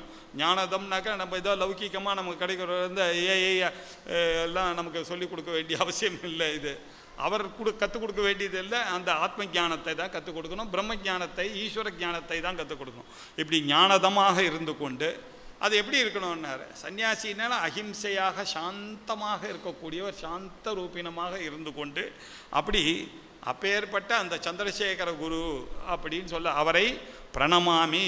எதுக்காக? முதா சந்தோஷத்தோட அணுவகம் தினம் தினம் தினம் தினம் தினம் அந்த பரமாச்சாரியாளுக்கு நம்மளுடைய நமஸ்காரத்தை சொல்லணும். ஏன்னா கொஞ்சம் கொஞ்சமாக அவர் என்னை அறியாமையே என்னை திருத்தி கொண்டே இருக்கிறார். நான் ஒரு தடவை அவருக்கு நமஸ்காரம் பண்ணி என்னத்தை ஒன்றும் பண்ண மாட்டேன்டார், டெய்லி பண்ணுறேன் நம்ம நினச்சின்னு பண்ணுறோம். ஆனால் உங்களுக்கு தெரியாது, உங்கள் மனசில் இருக்கிறது கொஞ்சம் கொஞ்சமாக அந்த அழுக்க போக்கிட்டே இருக்கார் இல்லையா? அப்படி போய் ஒரு நாளைக்கு இந்த வேதாந்த ஆதிசங்கர பகவத் பாதாளனுடைய அந்த பாஷ்யத்தை படிக்கக்கூடியதான பாக்கியமானது உங்களுக்கு கிடைக்கும்படி பண்ணக்கூடியதான சாமர்த்தியம் அந்த குருவனுடைய திருவடிகளுக்கு இருக்குது அப்படின்ற விஷயத்தை இப்போ சொல்லணும்னு இந்த கிரந்தத்துக்குள்ளே போகலாம் இல்லையா? இப்படி குரு பக்தி தான் உலகத்தில் ரொம்ப வசதி அப்படின்னு சொன்னார். அந்த குருவனுடைய பாதத்தில் மனசானது லயிக்கவில்லையானால் எது இருந்து தான் என்ன பிரயோஜனம்? உங்களுக்கு நல்ல கார் இருக்குது, வீடு இருக்குது, சௌக்கியமான வாழ்க்கை இருக்குது, எதுவும் கூட வராது. உங்களுக்கு யாரும் வரமாட்டாங்க எல்லாம் இல்லையா? நம்ம சினிமா எல்லாம் சொல்கிற மாதிரி வாசல் வரைக்கும் எல்லோரும் வந்து விட்டு போயிடுவாங்க. பையன் கடைசி வரைக்கும் அப்படியே வருவான், அவனால் முடிஞ்சதுன்னா கர்மாவை பண்ணுவானே தவிர கடைசியில் கூட வரப்போகிறது உங்களுடைய ஞானம்தான். ஏன்னா அடுத்த ஜென்மாவில் நீங்கள் பிறக்கும் பொழுது பூர்வ பிரஜையோடு சேர்ந்து தான் பிறக்கிறீங்க. அதை கவனிக்க வேண்டியிருக்கு. ஆகையினால் இந்த ஜென்மாலேயே அறிய வேண்டியதை அறிந்துத்தான் ஆக வேண்டிய கட்டாயம் இருக்கிற காரணத்தினால அந்த குருவனுடைய மகிமையை தெரிந்திருந்தால்தான், அந்த குருவனுடைய அனுகிரகத்தினால தான் நமக்கு இந்த காமக்ரோதாதிகள் நம்ம கையில் இருக்கக்கூடிய அசுரர்கள் எல்லாம் நம்மளை அறியாமலேயே அழிக்கப்படுவார்கள் அப்படின்றது தெரிஞ்சுட்டு இதை சொல்லுவதற்காக வந்தார். இப்போ நம்ம அஷ்டகம் அப்படின்னு சொன்னதுனால 8 ஸ்லோகங்களுடையது. ஆனால் 9வது இருக்கேன்னா பல ஸ்ருதியாக இருக்குது. இதுதான் குரு அஷ்டகம். அது ஸ்ரீ குரு அப்படின்னு போட்டதுனால வேதாந்த குருவை தான் குருன்னு சொல்கிறோம். பாக்கி பேரெல்லாம் நமக்கு லௌகீகமாக நமக்கு வரத்துக்காக நமக்கு கற்றுக் கொடுக்கக்கூடியவர். அதெல்லாம் சாஸ்வதம் கிடையாது இல்லையா? அதெல்லாம் வரும். நம்ம உடம்பு நன்னா இருக்கிற வரைக்கும் வாசிப்போம். எவ்வளோ நாள் வாசிக்க போகிறீங்க? அந்த மிருதங்க குருடைய கடைசி காலம் வரைக்கும் வருவாரா? ஒன்றும் வராது. இன்ஃபேக்ட் வேதத்தில் கர்மகாண்டமே எனக்கு வராது இல்லையா? ஞானகாண்டம் ஒன்று தான் நான் இறந்த பிறகும் என் கூட வரக்கூடியது. அது வரத்துக்கு உண்டான வழி தான் இந்த தர்மசாஸ்திரங்கள், இந்த லௌகீகமான அறிவுகள் எல்லாம் அப்படின்றத நம்ம தெரிஞ்சுக்கணும். அப்படின்றதுக்காக இப்போது சரீரம் சுரூபம் யத் ததாவா கலத்ரம் யசச்சாரு சித்திரம் தனம் மேரு துல்லியம் மனச்சேன்ன லக்னம் குரோரங்கிரி பத்மே ததக்கிம் ததக்கிம் ததக்கிம் ததக்கிம். ஆச்சாரியால் 12 சிலபல் வரா மாதிரி எழுதியிருக்கார். ஒவ்வொன்றுத்துலேயும் ரொம்ப சாதாரணமாக இந்த எல்லாருக்கும் தெரிஞ்ச அந்த தோடகம் விருத்தம் அப்படின்றது. அந்த தோடக விருத்தத்தில் விதிதா கில சாஸ்திர சுதா ஜலதே மஹிதோ மனிஷத் கதிதார்த்த நிதே எல்லாம் பார்த்தீங்கன்னா கமலா குச்சூ சுக்க குங்குமத்தோ நியதாரணிதா நீலதனோ இதெல்லாம் பார்த்தீங்கன்னா எல்லாம் இந்த மீட்டரில் தான் இருக்கும். இந்த மீட்டர் 12 சிலபல்ஸ் இருக்க மாதிரி இருக்கக்கூடிய தோடக விருத்தம். அந்த தோடக விருத்தத்தில் ஷரீரம் சுரூபம் ததாவா கலத்திரம் அப்படின்னு எழுதியிருக்காரு. அந்த இது அந்த காவிய மகிமையும் இருக்குது. ஆச்சாரியால் எழுதின ஸ்லோகங்கள்லாம் எப்படி இருக்குன்னாக்க வேதாந்த தத்துவத்தையும் கொடுத்து நம்மளுடைய கண்ணை திறக்கிற மாதிரியும் இருக்கும். அது மட்டும் இல்லை, கவியாக இருக்கக்கூடியவர் இப்படித்தான் அந்த லகுவை யூஸ் பண்ணோம், இப்படி தான் ஹ்ரஸ்வத்தை யூஸ் பண்ணோன்னு தெரியாது.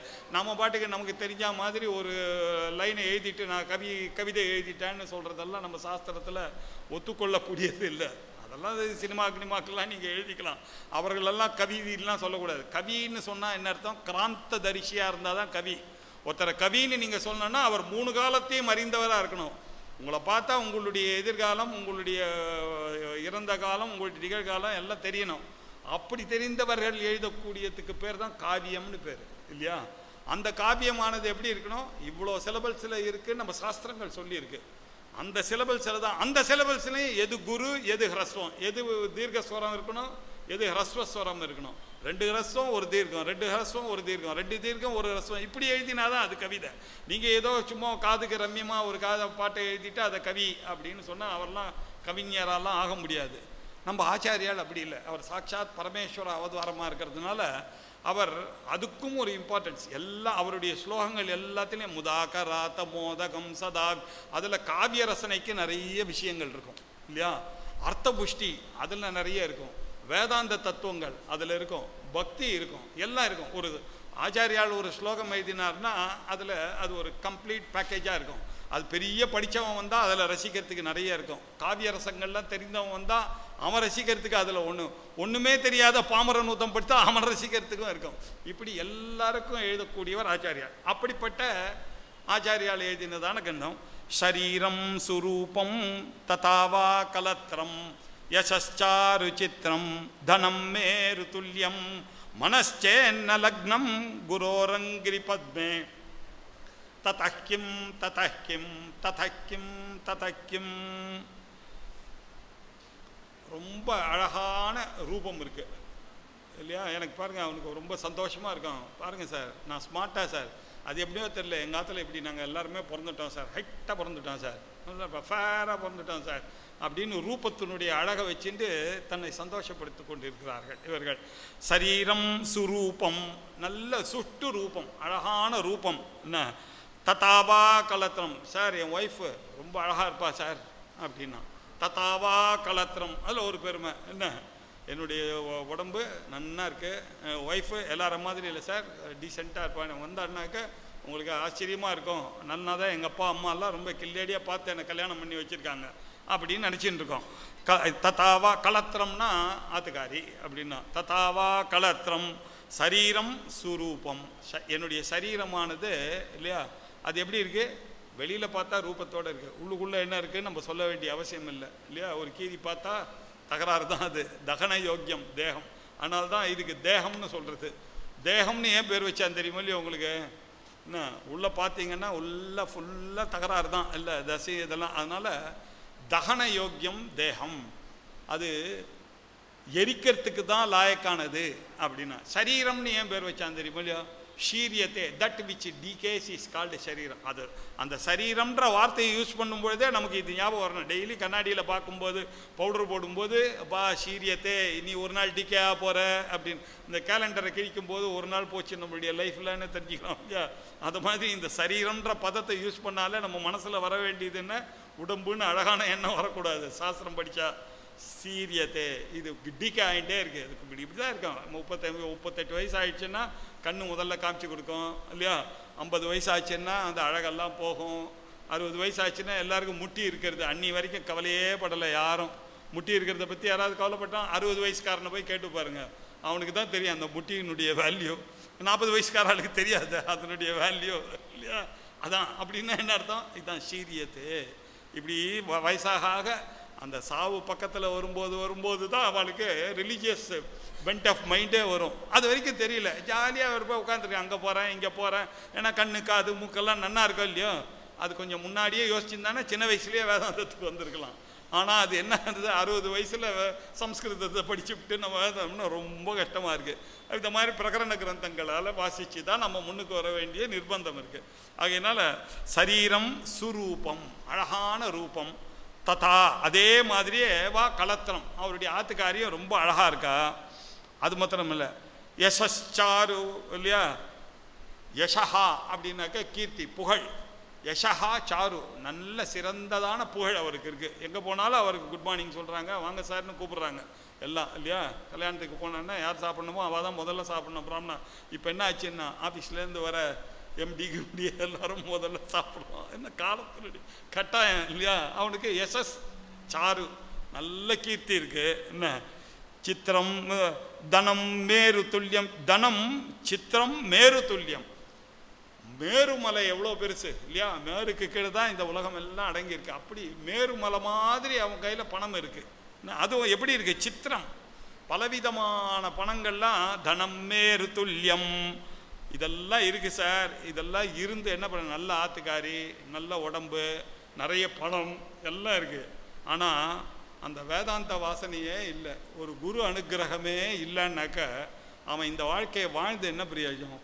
குரோரங்கிரி பத்மே மனச்சேன்ன லக்னம். அந்த அங்கிரி அப்படின்னா திருவடி, அந்த குருவனுடைய திருவடிகள் இல்லையா, அந்த ஆச்சாரிய பாதத்தில் பாத பத்மம், ஆச்சாரியாளனுடைய பாதத்தை நம்ம பெரியவாளெலாம் சொல்லணும்னா காலுன்னு சொல்லலாம் இல்லையா, பெரியவாளனுடைய பாதத்தை அப்படி பாத தாமரைன்னு சொல்கிறாங்க. நம்ம பாத பங்கஜம் அப்படின்னு தான் சொல்கிறது வழக்கம் இல்லையா. பங்கஜம் அப்படின்னா தாமரை. அதை குரோரங்கிரி பத்மே, குரு எனக்கூடியனுடைய திருவடியினுடைய தாமரையில் மனஹா சே ந லக்னம், இந்த மனசானது போய் லயிக்கலைன்னா அந்த குரு அனுகிரகத்தில் குருன்னு சொன்ன மாத்திரத்திலேயே உடம்புல ஒரு சிலிர்ப்பு வரணும், ஒரு நமஸ்காரத்துக்கு தயாராகணும் அந்த உடம்பு இல்லையா. இப்படி குரோரங்கிரி பத்மே மனச்சேன்ன லக்னம், அந்த மனசு போய் ஒட்டலைன்னா லக்னம்னா ஒட்டுறது இல்லையா.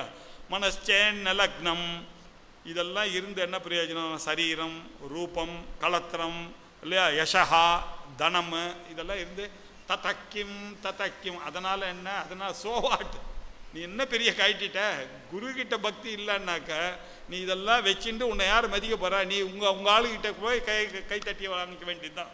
அஜ்ஞானிகளுக்குள்ளே நீங்கள் தலைவனாக இருக்கலாமே தவிர, படித்தவர்கள் பண்பாளர்கள் படிக்கணும் அவர்கிட்ட நீங்கள் பேர் வாங்கணும்னா என்ன அர்த்தம்? குரு பக்தியை பார்த்து தான் உங்களுக்கு அவர்கள் மார்க் போடுவார்களே தவிர, லோக்கலில் இருக்கிற அசடுகள்லாம் 10 பேர் கை தட்டினான்னாக்க ஒரு தலைவர்னு தன்னை நானே நினச்சிக்கிறார் இல்லையா. அதனால் இதனால் என்ன பிரியா? ததக்கிம் ததக்கிம் ததக்கிம் ததக்கிம் அப்படின்னு 4 முறையாக வரணுன்றதுக்காக அந்த 12 சிலபல் வரணும் இல்லையோ, அதுக்காக வருவார். ததக்கிம் ததக்கிம். அதனால் என்ன பிரயோஜனம்? அதனால் குருவுடைய அருள் இல்லைன்னாக்க இவையெல்லாம் இருந்து ஒரு பிரயோஜனம் இல்லை சுவாமி, நீங்கள் கீழே விழுறதுன்றது நிச்சயம் அப்படின்ற அர்த்தம். அது உங்களை கீழே விழுந்துடும் அப்படின்றதுக்காக ததக்கிம் ததக்கிம் ததக்கிம் ததக்கிம். அடுத்தது சொல்கிறார் சார், அவனுடைய வாழ்க்கை பாருங்கள் சார். கலத்திரம் தனம் புத்திர பௌத்ராதி சர்வம் கிரகம் பாந்தவா சர்வமே தத் ஹி ஜாத்தம் மனச்சேன்ன லக்னம் குரோரங்கிரி பத்மே ததக்கிம் ததக்கிம் ததக்கிம் ததக்கிம். கலத்திரம் இல்லையா, கலத்திரம்னாக்க ஸ்பௌஸ், ஆத்துக்கார், ஒய்ஃபு. கலத்திரம், நல்ல கலத்திரம் சார், நல்ல மனைவி. அதுக்கப்புறம் தனம், கேட்கவே வேணாம், பணம் நிறைய இருக்குது. இந்த ஜென்மாவுக்கு போகிற அளவுக்கு நிறைய அப்பா எழுதி வச்சுட்டு போயிருக்கார், தாத்தா எழுதி வச்சுட்டு போயிருக்கார், சௌக்கியமாக இருக்கான். தனம் புத்திர பௌத்ராதி சர்வம், ஒரு குறையும் இல்லை. பிள்ளை பிறந்தாச்சு, பிள்ளைக்கும் பிள்ளை பிறந்தாச்சு இல்லையா. அந்த காலத்திலலாம் சொல்லுவா பிரதிஷ்டா பலன் அப்படின்னு சொல்லுவாள். பிரதிஷ்டா பலன் அப்படின்னாக்க என்ன அர்த்தம்? கஷ்டப்பட்டு வீடு கட்டுவான், ஆனால் அதில் வாழறதுக்கான பாக்கியமே கிடைக்காது இல்லையா. அந்த காலத்திலலாம் எப்படி இருந்தால், நம்ம முன்னோர்கள்லாம் 4 ஜெனரேஷன் முன்னாடி கிராமத்தில் ஜம்முன்னு இல்லையா, பெரியப்பா சித்தப்பா அத்தை அம்மஞ்சி அம்மாஞ்சி அம்மங்கா எல்லாரும் வீட்டில் இருந்து, எல்லாரும் ஜாயிண்ட் ஃபேமிலியாக இருந்து எல்லாம் அக்னிஹோத்திராதிகள்லாம் பண்ணிட்டு எந்த ஒரு விஷயத்துக்கும் அந்த காவேரி கரையை தாண்டதே கிடையாது. அவசியம் இல்லையே, எதுக்கு, எல்லாம் இருக்குது. அப்படி இருந்து சந்தோஷமாக இருந்து வாழ்ந்தவர்கள் தான் நம்மளுடைய. இப்போ எப்படி இருக்குது? 3 வருஷத்துக்கு ஒரு தடவை ட்ரான்ஸ்ஃபர் பண்ணுவான். பேங்க் அஃபிஷியலில் போய் கேட்டால் எல்லாம் குடும்பம், இவன் இங்கே இருப்பான், ஒய்ஃப் அங்கே இருப்பா, எப்படி இவனுக்கு பாதி நாள் ட்ரான்ஸ்ஃபரு. அப்பா அம்மாவோட உட்காந்து சாப்பிட்றது, தாத்தாவோட உட்காந்து சாப்பிட்றது, பாட்டி பேரனுக்கு நல்வழிப்படுத்துறதுக்கு பாட்டி இல்லை, தாத்தா இல்லை, குடும்பம் எப்படி ஆகிடுப்பாருங்க. அது கொஞ்சம் அழுதுன்னா இவன் பயந்து விடுவாங்க. ஹஸ்பண்டோட உடனே எடுத்துன்னு போய் டாக்டர்கிட்ட ஓடி போய் அவனுக்கு 4 ஆன்டிபயோட்டிக் வாங்கி கொடுத்து நம்ம குழந்தைய நாமளே என்ன பண்ணுறோன்றதை யோசித்து பார்க்க வேண்டியிருக்கு. ஏன்னா பெரியவா இல்லை வீட்டில் இல்லையா, அப்படி ஆயிடுறது. அது எதனால் என்ன எடுத்து, அந்த காலத்திலலாம் புத்திரன் பௌத்திரனோடு இருக்கிறதுன்றது தான் சம்பத்து, அதுதான் சம்பத்து. அவ கூட சௌக்கியமாக இருந்து கொண்டு இருக்கான். இப்படி இவருக்கு புத்திரன் பௌத்திரன் எல்லாம் இருக்குது, சம்பத். இதெல்லாம் லௌகிகத்துக்கு தேவை இருக்குது. ஆனால் வேதாந்தத்துக்கு இதெல்லாம் பிரயோஜனமா அப்படின்றது தான் இப்போ நம்ம யோசிக்க வேண்டியது. சர்வம் அது பாருங்க, கலத்திரம் தனம் புத்திர பௌத்ராதி சர்வம் கிரகம் பாந்தவா சர்வமே தத் ஹி ஜாத்தம். கிரகம், நல்ல வீடு இருக்குது சார், ஃபஸ்ட் கிளாஸ் வீடு, எல்லா சௌகரியங்களும் இருக்குன்னா அதில் ஒரு சந்தோஷம். இது போதும் அப்படின்னு நினச்சி விட்டான். நம்ம மேலே மேலே நம்ம அறிவை வளர்த்து கொள்ள வேண்டாம், இது போதும் எனக்கு அப்படின்னு அவன் ஸ்டாக்னேட் ஆகிடுது. அவனுடைய மைண்ட் ஆனது இல்லையா, அது மென்டல் பிளாக் வந்துடுது. கிரகம், நல்ல பந்துக்கள் இல்லையா. நல்ல பந்துக்கள் எப்போ வருவா அப்படின்னா, உங்கள் கையில் இருந்ததுன்னு வச்சுக்க, என்ன யாவத் வித்தோ பார்ஜன சக்தா தாவன் நிஜ பரிவாரோ ரக்தா பஷாத் ஜீவதி ஜர்தேஹே பாரியாம் பிப்யதி தஸ்மின் காயே அப்படின்னு ஆச்சாரியார் பகவத்கோவிந்தத்தில். எல்லாம் உங்கள் கையில் பணம் இருக்கிற வரைக்கும் எல்லாரும் வருவாங்க, எல்லாம் பேசுவாங்க, எல்லாம் ரைட்டு தான் சார் உண்மை. ஆனால் இல்லையா 50 வருஷம் தாம்பத்தியம் சார், ஹஸ்பண்ட் அண்ட் ஒய்ஃபு ரொம்ப நன்னா இருந்தா சார் அப்படின்னா போயிடுத்துன்னு வச்சுங்க, பிராணம் போயிடுத்துன்னு வச்சுங்க, என்ன அதே உடம்பு இல்லையா ஒய்ஃப்கிட்ட போய் சொல்ல முடியுமா, இவ்வளோ நாள் நீ 50 வருஷமாக அவளோட இருந்தியே ரொம்ப சந்தோஷமா, உங்களை வேணால் நாங்கள்லாம் பூட்டிட்டு போகிறோம், ஒரு மாதம் இருந்துட்டு வரியா இந்த பிரேதத்தோடன்னு கேட்டால் எந்த ஒய்ஃபாவது ஒத்துப்பாளா?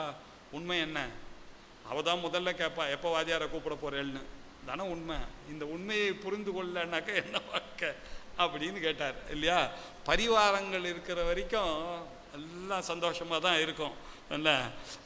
பந்துக்கள், இந்த பந்துக்கள்லாம் எவ்வளோ நாள் வருவாங்க நம்மளுடைய தஸ்மாத் தர்மம் பரமோ வதந்தி அப்படின்னு வேதம் சொல்கிறது இல்லையா. நீங்கள் சத்ருவை கூட நீங்கள் காசை வச்சுட்டு வாங்கிடலாம், அண்ணா தம்பி யாரை வேணாலும் வாங்கலாம் காசை வச்சுட்டு. நீங்கள் இல்லை வந்தாங்கன்னாக்கா உங்களுக்கு மதிப்பும் மரியாதையும் காசு இருக்கிறவனுக்கு அக்கா தங்க தம்பி அண்ணா அத்தை மாமா எல்லாரும் மதிப்பு கொடுப்பாங்க இல்லையா. அது இருக்கிற வரைக்கும் போகும் என்ன. ஆனால் இதெல்லாம் தேவை, இதெல்லாம் வேதாந்தம் படிக்கிறதுக்கு யூஸ் ஆகுமா அப்படின்றது தான் இப்போ கேள்வி.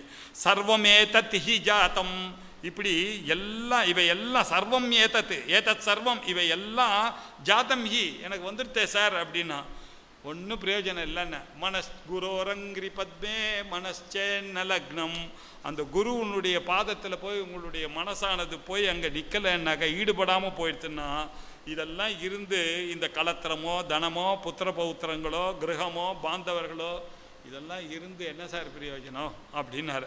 ததக்கிம் ததக்கிம் ததக்கிம் ததக்கிம், அதனால் இந்த நாளும் உங்களுக்கு கூட வரப்போகிறதில்ல அப்படின்னு சொன்னார். அதுக்கப்புறம் பாருங்க 3வது ஸ்லோகம்.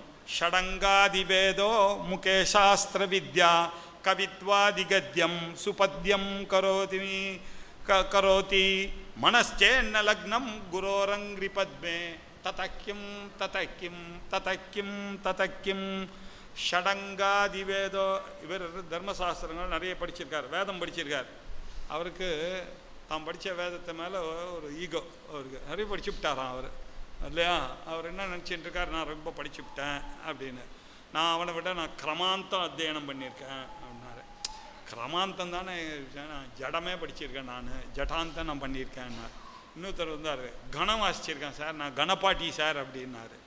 அவர் இன்னொருத்தர் வந்தார், என்ன கணப்பாடி போய் லட்சணம் படிக்க வேண்டாமா அப்படி போய் லட்சணம்லாம் வாசித்தா தானே சார் இருக்கு, பிராதிஷாக்க வாசிக்க வேண்டாமா, ஸ்வரப்பருக்கை எப்படி வந்தது வேதங்களுக்கு எப்படி போயிட்டே இருக்கு பாருங்கள். இப்படி எல்லாத்தையும் வாசித்தாதான் இப்படி 4 வேதங்கள் இருக்குது. 4 வேதங்கள் என்ன, ரிக் யஜு சாம அதர்வ அப்படின்னு 4 வேதங்கள் இருக்குது. இந்த 4 வேதங்களும் எப்படி இருக்குது அப்படின்னா ரிக்வேதத்தில் 21 சாக்கைகள் இருக்குது. என்ன யஜுர்வேதத்தில் 109 சாக்கைகள் இருக்குது. சாம வேதத்தில் 1000 சாக்கைகள் இருக்குது. அதர்வ வேதத்தில் 50 சாக்கை இருக்குது. இப்போ எல்லாத்தையும் கூட்டினீங்கன்னா 1180 சாக்கைகள் இருந்தது. 1180 உபனிஷத்துகள் இருந்தது. ஆகத்திய 1130. அதெல்லாம் இப்போ காலப்போக்கில் கிடைக்காம போய் இப்போ நம்ம கையில் கிடைச்சிருக்கிறதுன்னு பார்த்தா ஒரு 180 கிடைச்சிருக்கு, அவ்வளோதான். சில பேர் 300ன்னு சொல்கிறா, சில பேர் 180, சில பேர் அதில் இது உபனிஷத்துன்னு ஒத்துக்கிறது இல்லை, இப்படியெல்லாம் இருக்குது. ஆனால் இப்படியெல்லாம் ஆகக்கூடாதுன்னு தான் ஆச்சாரியால் 10க்கு பாஷையை எழுதிட்டு போயிட்டார். இப்போ யாரும் மாற்றவே முடியாதோ இல்லையா, இந்த 10 நிச்சயம் இல்லையா, பாக்கியெல்லாம் இப்படி இருக்குது. இப்படி வேதங்கள் இருக்குது. இந்த வேதங்களை கற்றுக்கொள்ள வேண்டும். 4 வேதங்களையும் படித்தவர்களாக இருந்தார்கள் நம்ம முன்னோர்கள். இதுதான் படிப்புன்னா இதான படிப்பு. இந்த இங்கிலீஷ் படிப்பு ஏபிசிடி எல்லாம் படிப்பாக வரல. இந்த 4 வேதங்களை படிக்கிறது தான் படிப்பு. அது மாத்திரம் இல்லை, இதுக்கு 6 அங்கங்கள் இருக்குது. கண்ணு காது மூக்கு நாக்கு அப்படின்னு நம்ம சொல்கிற மாதிரி வேதத்துக்கு சிக்ஷா கல்பம் வியாக்கரணம் நிருக்தம் சந்தோ ஜோதிஷம் அப்படின்னு. அது எப்படி சொல்கிறது, சிக்ஷா அது எப்படி படிக்கிறது, அந்த ஸ்வரத்தை மாற்றாமல் சொல்லி கொடுக்கணும். அவன் சொல்லி கொடுத்து அதை மாற்றவே கூடாது. இஷ்டத்துக்கு நான் நெட்டில் கேட்குறேன், நான் டேப்பில் கேட்குறேன்னாக்கா அதெல்லாம் வராது இல்லையா. அந்தந்த வார்த்தைக்கு அந்தந்த காலம் சொல்லியிருக்கோம். இப்போது நிறைய எக்ஸாம்பிள் சொல்கிறோம் அப்படின்னு சொன்னால் எப்படி சொல்லணுமோ அப்படி தான். அதாதி ஜோதிஷம் அப்படின்னு இருக்குது. அதாதி ஜோதிஷம் இப்படி படித்து பார்த்தீங்கன்னா அதாதி ஒரு இஜ்ஜு நடுவில் அது அத்தியன சம்பிரதாயத்தில் மட்டும்தான் வரும். அது கரெக்டாக அந்த குருவானவர் அந்த விஷயம் தெரிஞ்சு பிராதிசாக்கியை தெரிஞ்சதுன்னா அவருக்கு வரும். அந்த இஜ்ஜு சப்தம் வந்தது. ஆனால் அதுக்கு முன்னாடி ஒரு இஜ்ஜு சேர்க்கணும். ஆனால் ஒரு இஜ்ஜு சேர்க்கணும்னு சாஸ்திரம் சொல்லலை. அது கொஞ்சம் சேர்த்தா மாதிரியே இருக்கணும், ஈயம் பூசினா மாதிரியே இருக்கணும், பூசாத மாதிரியே இருக்கணும், அந்த மாதிரி சொல்லணும். இப்படி நிறைய விஷயங்கள் இருக்குது இல்லையா. அவர் இதில் ஆச்சாரியால் பாஷ்யம் எழுதும்போது பெரியவா முன்னாடி உட்கார்ந்து தேஷாம் துவயாசனேன பிரஸ்வசித்தவ்யம் அப்படின்னு தைத்திரிய உபனிஷத். பெரியவர்கள் ஆற்றுக்கு வரான்னா தேஷாம் ஆசனே அவள் உட்காந்துருந்தா நீங்கள் ரொம்ப பேசக்கூடாது, பத்திரமா தேஷாம் துவயா ஆசனேன பிரஸ்வ அவள் உட்காந்துருக்கும்பொழுது ரொம்ப இருக்கணும் அப்படின்னு ஒரு அர்த்தம். இன்னொரு அர்த்தம் சம்ஸ்கிருதம் படித்தவனுக்கு எப்படி, தேஷாம் ஆசனே துவயா ந பிரஸ்வசித்தவ்யம் அப்படின்னு அர்த்தம். தேஷாம் ஆசனேன துவயா பிரஸ்வசிதம், அவளுக்கு ஆசனங்கள்லாம் கொடுத்து, அவளுக்கு குடிக்கிறதுக்கு ஜலம் கொடுத்து, அவளை நீங்கள் பார்த்து நமஸ்காரம் பண்ணி யோக்கியமாக வச்சுக்கோ, இப்படியும் அர்த்தம் வரும், அப்படியும் அர்த்தம் வரும். இப்போ இதில் எது ரைட்டு? சம்ஸ்கிருதம் தெரிஞ்சவன் கேட்டால் நான் சொல்கிறது என்ன தப்பு? ஆசனேன, அங்கே திருத்தியா விபக்தி இருக்கு பார், ஆசனேன பிரஸ்வசிதம், அதான ரைட்டா. ஆச்சாரியார் பாஷ்யத்தில் சொன்னார், இந்த மாதிரிலாம் வந்ததுன்னா அத்தியன சம்பிரதாயத்தில் எப்படி அவள் பதப்பாடம் சொல்லித்தராளோ, அவள் கிரம பாடத்தில் எப்படி சொல்லியிருக்கா அதுதான் அர்த்தமாக வச்சுக்கணும். தேஷாம் துவயா ஆசனே நான் அவள் பிரிச்சினான்னாக்கா நீ ஆசனேன்னா நீ சொல்லப்படாது அப்படின்னு. இப்படி ஒவ்வொன்றுத்துக்கும் ஒவ்வொன்று இருக்கு இல்லையா. இதெல்லாம் சொல்லித்தரக்கூடிய சிக்ஷா சாஸ்திரம் அப்படின்னா சிக்ஷா. அதுக்கப்புறம் கல்பம், எப்படி பூஜை பண்ணுறது, எப்படி ஆச்சமனம் பண்ணுறது, எப்படி உத்தரணியை வச்சுக்கிறது, இதெல்லாம் சொல்லிக் கொடுக்கக்கூடிய சாஸ்திரம் கல்பசாஸ்திரம்னு பேர். சிக்ஷா, கல்பம், அப்புறம் வியாக்கரணம் சொல்லவே வேண்டாம் இல்லையா. இந்த பதத்துக்கு இன்னும் அர்த்தம்னு தெரிஞ்சாதானே நான் சொல்ல முடியும். போகிறான், போகின்றார், போகிறாள் எல்லாம் தெரியணுமே. இல்லு, இரு, இன்னு, ந அதெல்லாம் நமக்கு தெரியணுமே. ஆகையினால வியாக்கரணம் தெரியணும், இது ஒரு கண்டிஷன். அப்புறம் சிக்ஷா, கல்பம், வியாக்கரணம், நிருக்தம், என்னென்ன வார்த்தைக்கு சினானிம்ஸ் தெரியணும் நமக்கு இல்லையா. ஒன்று டக்குன்னு வரலன்னா நீங்கள் எதையாவது ஒன்று சொல்லணும், அதை எடுனாவது சொல்லணும். நீங்கள் டக்குன்னு இது பேர் வரல வந்துட்டுன்னு வச்சுக்க, பாயின்னு வரல, என்ன பண்ணுறது, அதை கொஞ்சம் நவத்துங்கன்னாவது சொல்லணும் இல்லை. இந்த சினானிம்ஸ் தெரிஞ்சால் தான் நம்மளால் பண்ண முடியும். ஒன்று, இந்த பாயை உங்களுக்கு புரிய வைக்கணும்னா என்னது, மட்டம், இதுக்கு பட்டம் அப்படின்னு பேர், இதுக்கு கோரப்பாய் அப்படின்னு பேர் அப்படின்னு சொன்னால் இதை சொல்லி வைக்கிறதுக்கு இதனுடைய வேறு சினானிம்ஸ் எல்லாம் எனக்கு தெரியணும் இல்லையா. அதையும் தெரிஞ்சு சொல்லுறது தான் கோஷம்னு பேர், அதுக்கு நிகண்டு அப்படின்னு சொல்கிறோம் இல்லையா. சிக்ஷா, கல்பம், வியாக்கரணம், நிருக்தம் அப்படின்னு பேர். அதுக்கப்புறம் சந்தஸ், இது எத்தனை சிலபலில் வருது, அனுஷ்டுப் சந்தஸா, ஜெகதி சந்தஸா, திருஷ்டுப் சந்தஸா இல்லையா, இப்படின்றதெல்லாம் தெரியாமல் வேதத்தை சொல்லப்படாதுன்னு இருக்குது. வேதம் தெரியணும்னாக்க நீங்கள் அந்த ரிஷி தெரியணும், அந்த சந்தஸ் தெரியணும். அதனால தான் இந்த ரிக்வேதக்காரெல்லாம் ரொம்ப ஸ்மார்ட்டு. ரிக்வேதம் சாமவேதக்காரன்னா அது தெரியாமல் அவன் ஆரம்பிக்க மாட்டான். என்ன அஷ்டரிச்சஸ்ய அப்படி அஷ்டருக்கோடு இருக்கக்கூடிய இந்த மந்திரத்துக்கு வாகம்பிரணி ரிஷிஹி அப்படின்னு அவள் சேர்த்தே சொல்லிவிடுவாள். நமக்கு இந்த எஜுர்வேதத்தில் அந்த ப்ராப்ளம் இருக்குது. ஆகையினால் நம்ம தான் கஷ்டப்பட்டு தேடி கண்டுபிடிக்கணும் ரிஷியினுடைய பேர், அது எவ்வளோ சந்தஸில் இருக்குது, எவ்வளோ அதனுடைய. இப்போ சுக்லாம் பரதரம் விஷ்ணும் சசிவர்ணம் சதுர்புஜம் இதெல்லாம் 8 வருது இல்லையா. இப்போ காயத்ரி மந்திரத்தை எடுத்துட்டான்னாக்கா அது எப்படி 8 3 பாதங்கள், ஓம் பூர்பு சோகா விட்டுணும், வியாகிருதியை விட்டுருங்க, 24 அக்ஷரம் இல்லையா. அப்படின்னாக்கா அது என்ன காயத்ரி, திருஷ்டுப் காயத்ரி. அது என்ன பண்ண ஆவணி ஆவட்டத்துக்கு அடுத்த நாள் இந்த பசங்க பண்ணும்போது தத்சவிதுர் வரேண்யம்னு சொல்லக்கூடாது, வரேண்யம்னு சொல்லணும். ஜபம் பண்ணும்போது வரேண்யம்னு சொல்லணும், அதில் பண்ணும்போது வரேணியம் அப்படின்னு சொன்னோம். அப்போது ஒரு அதுதான் காயத்ரி சந்தஸ். இப்போ நம்ம டெய்லி சொல்கிறது அப்போ நிச்சிருத் காயத்ரி சந்தஸாக ஆயிடுறது, ஒன்று லெஸ்ஸாக போயிடுறது. இந்த விஷயங்கள்லாம் தெரிஞ்சுக்கணும். இதெல்லாம் தெரியாமல் நம்ம பாட்டுக்கு சொல்ல முடியாது. அதுக்காக சந்தஸ் சாஸ்திரம் ரொம்ப அவசியமாக இருக்குது. சிக்ஷா, கல்பம், வியாக்கரணம், நிருக்தம், சந்த, ஜோதிஷம். ஜோதிஷ சாஸ்திரம் எதுக்குன்னா இந்தந்த காலத்தில் தான் இந்தந்த யாகத்தை ஆரம்பிக்கலாம் இல்லையா. வாஜபேயை ஆரம்பிக்கணும்னா இந்த இடத்துல தான் ஆரம்பிக்கணும். அதே மாதிரி இந்த யாகம் அப்தர்யாமம் பண்ணணுன்னா இந்த யாகத்தில் இந்த நாளில் தான் ஆரம்பிக்கணும் அப்படின்னு சொல்கிறதுக்காக வந்தது தான் ஜோதிஷ சாஸ்திரம். நம்மளை மாதிரி ஃப்யூச்சரை பார்க்கறதுக்காக வந்தது இல்லை ஜோதிஷ் சாஸ்திரம். நாள் கிழமையெல்லாம் பார்த்து இந்தந்த நாளில் நமக்கு சந்திர கிரகணம் வரணும், இந்தந்த நாளில் சூரிய கிரகணம் வரணும், இந்தந்த நாளில் நம்ம அந்த தர்ப்பணங்கள்லாம் பண்ணணும், இப்படி இந்த வைத்திய இந்த ஔத்வதேகி கர்மாக்கள்லாம் எப்போ பண்ணணுமோ அது பண்ணணும், வருஷா வருஷம் பண்ணக்கூடிய பிரத்யாப்திகமான பண்ணக்கூடிய கர்மாக்கள் என்னவோ அதை பண்ணணும், இதெல்லாம் சொல்லக்கூடியது ஜோதிஷ சாஸ்திரம். இப்படி 6 அங்கங்கள் வேதத்துக்கு. 4 வேதங்கள் 6 அங்கங்கள் படிச்சிருக்காரு.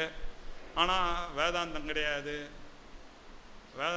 தெரியல, ஆச்சாரியாளுடைய மகிமை தெரியல, குருவனுடைய பாதத்தில் ஒரு நாளும் நமஸ்கரிக்கவே இல்லை. அவள் ஏதோ படித்ததுலேயே அந்த குருவே தன்னுடைய குருவாக நினச்சின்ட்டான்.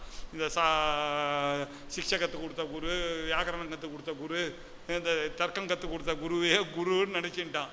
இப்படி இருந்து என்னப்பா பிரயோஜனம் அப்படின்னு கேட்க போகிறார். ஷடங்காதி வேதோ முகே சாஸ்திர வித்யா. 6 அங்கங்கள் வேதத்துக்கு இருக்கும் இல்லையா, அந்த 6த்தையும் படிச்சுவிட்டான் சார் அப்படின்னு ஒரு சந்தோஷத்தோடு இருக்கான், அவன் ஈகோடு இருக்கான். ஆனால் அது மாத்திரம் முகே சாஸ்திர வித்யா. நீங்கள் எந்த கேள்வி வேணாலும் கேளுங்க, கல்வைத்த வாரத்துக்கு என்னை கூப்பிடுங்க சார், கரெக்டாக எல்லாத்தையும் அடிச்சுன்னு வந்துடுவேன் நான் ப்ரைஸ் அப்படின்னு. அதில் ஒரு ஈகோ அவனுக்கு இல்லையா. அனுஷ்டானங்களில் ஒன்றும் இல்லைன்னா கூட இந்த ஈகோலாம் இருக்குது பாருங்க, பார்த்துருக்கோம்ல. வேதத்தை விற்று சம்பாதிக்கிறவனுக்கு அவ்வளோ ஈகோ இல்லையா, அதை போய் வாங்குறேன் அப்படின்னு. சாஸ்திர வித்யா முகே. சரி, இன்னும் சில பேர் இருக்கான், அவன் அப்படி காவியங்கள்லாம் படித்தவன் சம்ஸ்கிருதத்தில். கவித்வாதிகத்தியம், அவனுக்கு கவித்துவங்கள்லாம் தெரியும் சார். நிறைய கவினாக்க என்னென்ன மீட்டரில் எப்படி எப்படி எழுதணும் அப்படின்னு அவனுக்கு தெரியும். கத்தியமும் தெரியும், பத்தியமும் தெரியும். கத்தியம்னா என்ன, கதனம் அப்படின்னாக்கா பேசுறது, உரை நடை. கத்தியம்னா உரை நடை அப்படின்னு அர்த்தம். பத்தியம்னா பதத்தினுடைய நடை, அது செய்யுள் அப்படின்னு சொல்கிறோம். கத்தியம் சுபத்தியம் கரோதி. அவன் பெரிய கவியாக இருக்கான், அவனுக்கு கத்தியம் நல்ல பத்தியங்கள் நல்ல செய்யுள்லாம் கூட எழுதக்கூடிய தெரியும். ஆனால் இதெல்லாம் இருந்து என்ன பிரயோஜனம்? குரு ஆச்சாரியனுடைய அக்ரி பத்மே சரணார விந்தத்தில் மனஹான லக்னம் சேத், அந்த மனசானது போய் இல்லைன்னாக்கா ஈடுபடாமல் போச்சுன்னா இதெல்லாம் இருந்து என்ன பிரயோஜனம்? இந்த சடங்க வேத வித்தாக இருந்து என்ன பிரயோஜனம்? சாஸ்திர வித்யை இருந்து என்ன பிரயோஜனம்? பத்தியம் இருந்து பிரயோஜனம் என்ன? கத்தியம் தெரிஞ்சு என்ன பிரயோஜனம்? இந்த நாளும் பிரயோஜனம் இல்லைப்பா. குருவனுடைய அனுகிரகம் முக்கியம். குருவனுடைய சரணத்தில் அப்படியே மனசை போட்டு நமஸ்காரம் பண்ணணும், இதுதான் ரொம்ப முக்கியம். குரோரங்கிரி பத்மே மனச்சேன்ன லக்னம் ததக்கிம் ததக்கிம் ததக்கிம் ததக்கிம் அப்படின்னார். 4வது தேசம். விதேசேஷு மான்யः ஸ்வதேசேஷு தன்யः சதாச்சார விருத்தேஷு மத்தோ ந சான்யः மனச்சேன்ன லக்னம் குரோரங்கிரி பத்மே ததக்கிம் ததக்கிம் ததக்கிம் ததக்கிம் விதேசேஷு மான்யः. சார், என் பையன் இங்கே மாத்திரம் ஃபேமஸ்ன்னு நினச்சிக்காதீங்க, கெட்டிக்காரன் சாஃப்ட்வேரில். அமெரிக்காவில் போய் இப்போ கொழுகுன்னு கேட்குறான், அங்கே இருக்கவங்கெல்லாம் மூக்கில் விரல வைக்கிற அளவுக்கு இருக்கான் அப்படின்னு ஒரு சந்தோஷம் இவனுக்கு. விதேசேஷு, விதேசத்துக்கு போய் கூட மான்யனாக இருக்கான். மான்யனாக இருக்கான்னாக்கா என்ன அர்த்தம்? எல்லாரும் அவனை ப்ரைஸ் பண்ணுறாங்க. இந்த விதேசேஷு மான்யகா, வெளி தேசத்தில் போனால் கூட எல்லாரும் அவனை ப்ரைஸ் பண்ணுறாங்க சார். என்ன மான்யகா இருக்கான். ஸ்வதேசேஷு தன்யகா, அது மாத்திரம் இல்லை, எங்கள் ஊரில் நான் தான் பெரிய பணக்காரன், என்ன தன்யகா, நான் பாக்கியசாலி, எல்லாரும் எனக்கு மதிப்பு கொடுப்பார்கள் அப்படின்னு நினச்சின்னு இருக்கான். ஸ்வதேசேஷு தன்யா விதேசேஷு மான்யகா. அப்புறம் சஜாச்சார விருத்தேஷு, எல்லாம் தர்மசாஸ்திரம்னா நான் கிளியராக ஃபாலோ பண்ணுவேன் சார் அப்படின்வான். இல்லையா, தர்மசாஸ்திரத்தை எவ்வளோ ஃபாலோ பண்ண முடியும்? யாராவது ஒரு ஃபாலோ பண்ணுறானா அப்படின்றதே கேள்விக்குரிய. ஆனால் எல்லாரும் என்ன சொல்லிகிட்டு இருக்காங்க? நான் ஆச்சார அனுஷ்டானத்தை படிச்சுட்டு இருக்கேன் சார், எனக்குன்னு ஒரு ஆச்சாரம் வச்சுட்டு இருக்கேன் சார். எல்லாரும் அவளுக்கு தெரிஞ்சதை சொல்லி கொண்டே இருக்கிறார்கள் இல்லையா. ஆச்சாரத்துக்கு நீங்கள் ஸ்மிருதி முக்தா பலத்தை போய் பார்த்தீங்கன்னாக்கா, நீங்கள் எதை ஆச்சாரம்னு இப்போ சொல்கிறீங்களோ அதுக்கு இன்னொரு விஷயம் அது பண்ணவே கூடாதுன்னு சொல்லியிருப்பாருங்க. எல்லாம் தகராறான விஷயங்கள். அது தெரியாததுக்கு அது இவ்வளோ விஷயங்கள் அதில் இருக்குதுன்னு தெரியாமல் இவனே இவனை அசியம் பண்ணுங்க, நான் ரொம்ப ஆச்சாரசீலன் சார், எனக்கு அதெல்லாம் பிடிக்காது சார்னு. சதாச்சார விருத்தேஷு மத்தோ நச்சான்யா, அது மாத்திரம் இல்லை, மத்தகா எனக்கு ஈக்குவலாக நான் அந்யகா யாரும் கிடையாது சார். எங்கள் குடும்பத்திலேயே யாரும் கிடையாது சார், நான் தான் சார் எல்லாம் வச்சுட்டு இருக்கேன் சார். எல்லாம் 3 வேளை சந்தியாவந்தனம் வச்சுட்டு இருக்கேன், அது வச்சுட்டு இருக்கேன், இது வச்சுட்டு இருக்கேன், எல்லாம் வச்சுட்டு இருக்கேன் சார். என்ன மாதிரி யாரும் கிடையாது சார். இதில் பெருமை வேறு இருக்குது. இதெல்லாம் இருந்து என்ன பிரயோஜனம்? குரு கிட்ட மனசு போய் லைக்கலைன்னாக்கா ததக்கிம் ததக்கிம் ததக்கிம் ததக்கிம் அப்படின்னார். அடுத்தது க்ஷமாமண்டலே பூபால விருந்தைஹி சதா சேவிதம் யஸ்ய பாதாரவிந்தம் மனశ్చేన్న லக்னம் குரோரங்கிரி பத்மே ததக்கிம் ததக்கிம் ததக்கிம் ததக்கிம். க்ஷமா மண்டலம், க்ஷமா அப்படின்னாக்க பூமி. இந்த பூமி முழுக்க இல்லை அவருக்கு தான் சொந்தம். யார்? ராஜா. பூபஹா அப்படின்னாக்கா ராஜான்ற அர்த்தம். இந்த க்ஷமா மண்டலம், இந்த பூமி முழுக்க இருக்கக்கூடிய மண்டலத்துக்கு ராஜாவாக இருக்கார். அது மட்டும் இல்லை, பூபாலஹான்னாக்க சக்கரவர்த்தி. எல்லா சிற்றரசர்களுக்கும் ஒரு கரு ஆதபத்திரத்தில் இவருடைய குடைக்கு கீழே, இவருடைய ஆதபத்திரம்னாக்க அந்த இவருடைய ஒரு கொடையின் கீழே இருக்கக்கூடிய அரசர்கள், இவர்கள் எல்லாம் பூபால விருந்தைஹி, இந்த கூட்டங்கள் எல்லாம் சதா சேவிதம் யஸ்ய பாதாரவிந்தம், அந்த அரசர்கள் சக்கரவர்த்தி எல்லாம் இவரை சேவிப்பார் சார். அப்படி ஒரு ரெஸ்பெக்ட் சார் இவருக்கு அப்படின்னார். சரணாரவிந்தம், பாதாரவிந்தம், அவருடைய சரணாரவிந்தம் சதா சேவித்தம், எப்பொழுதும் சேவிக்கப்பட்டதாக இருந்தது. இருக்கட்டுமே, ஆனால் குரு பக்தி என்பது அவனுக்கு இல்லை என்றால் குரோரங்கிரி பத்மே மனశ్చేన్న லக்னம் ததக்கிம் ததக்கிம் ததக்கிம் ததக்கிம். அதுக்கப்புறம் 6வது ஸ்லோகம். யசோமே கதம் திக்ஷு தான பிரதாபாத் ஜகத்வஸ்து சர்வம் கரே யத் பிரசாதாத் மனశ్చేన్న லக்னம் குரோரங்கிரி பத்மே ததக்கிம் ததக்கிம் ததக்கிம்.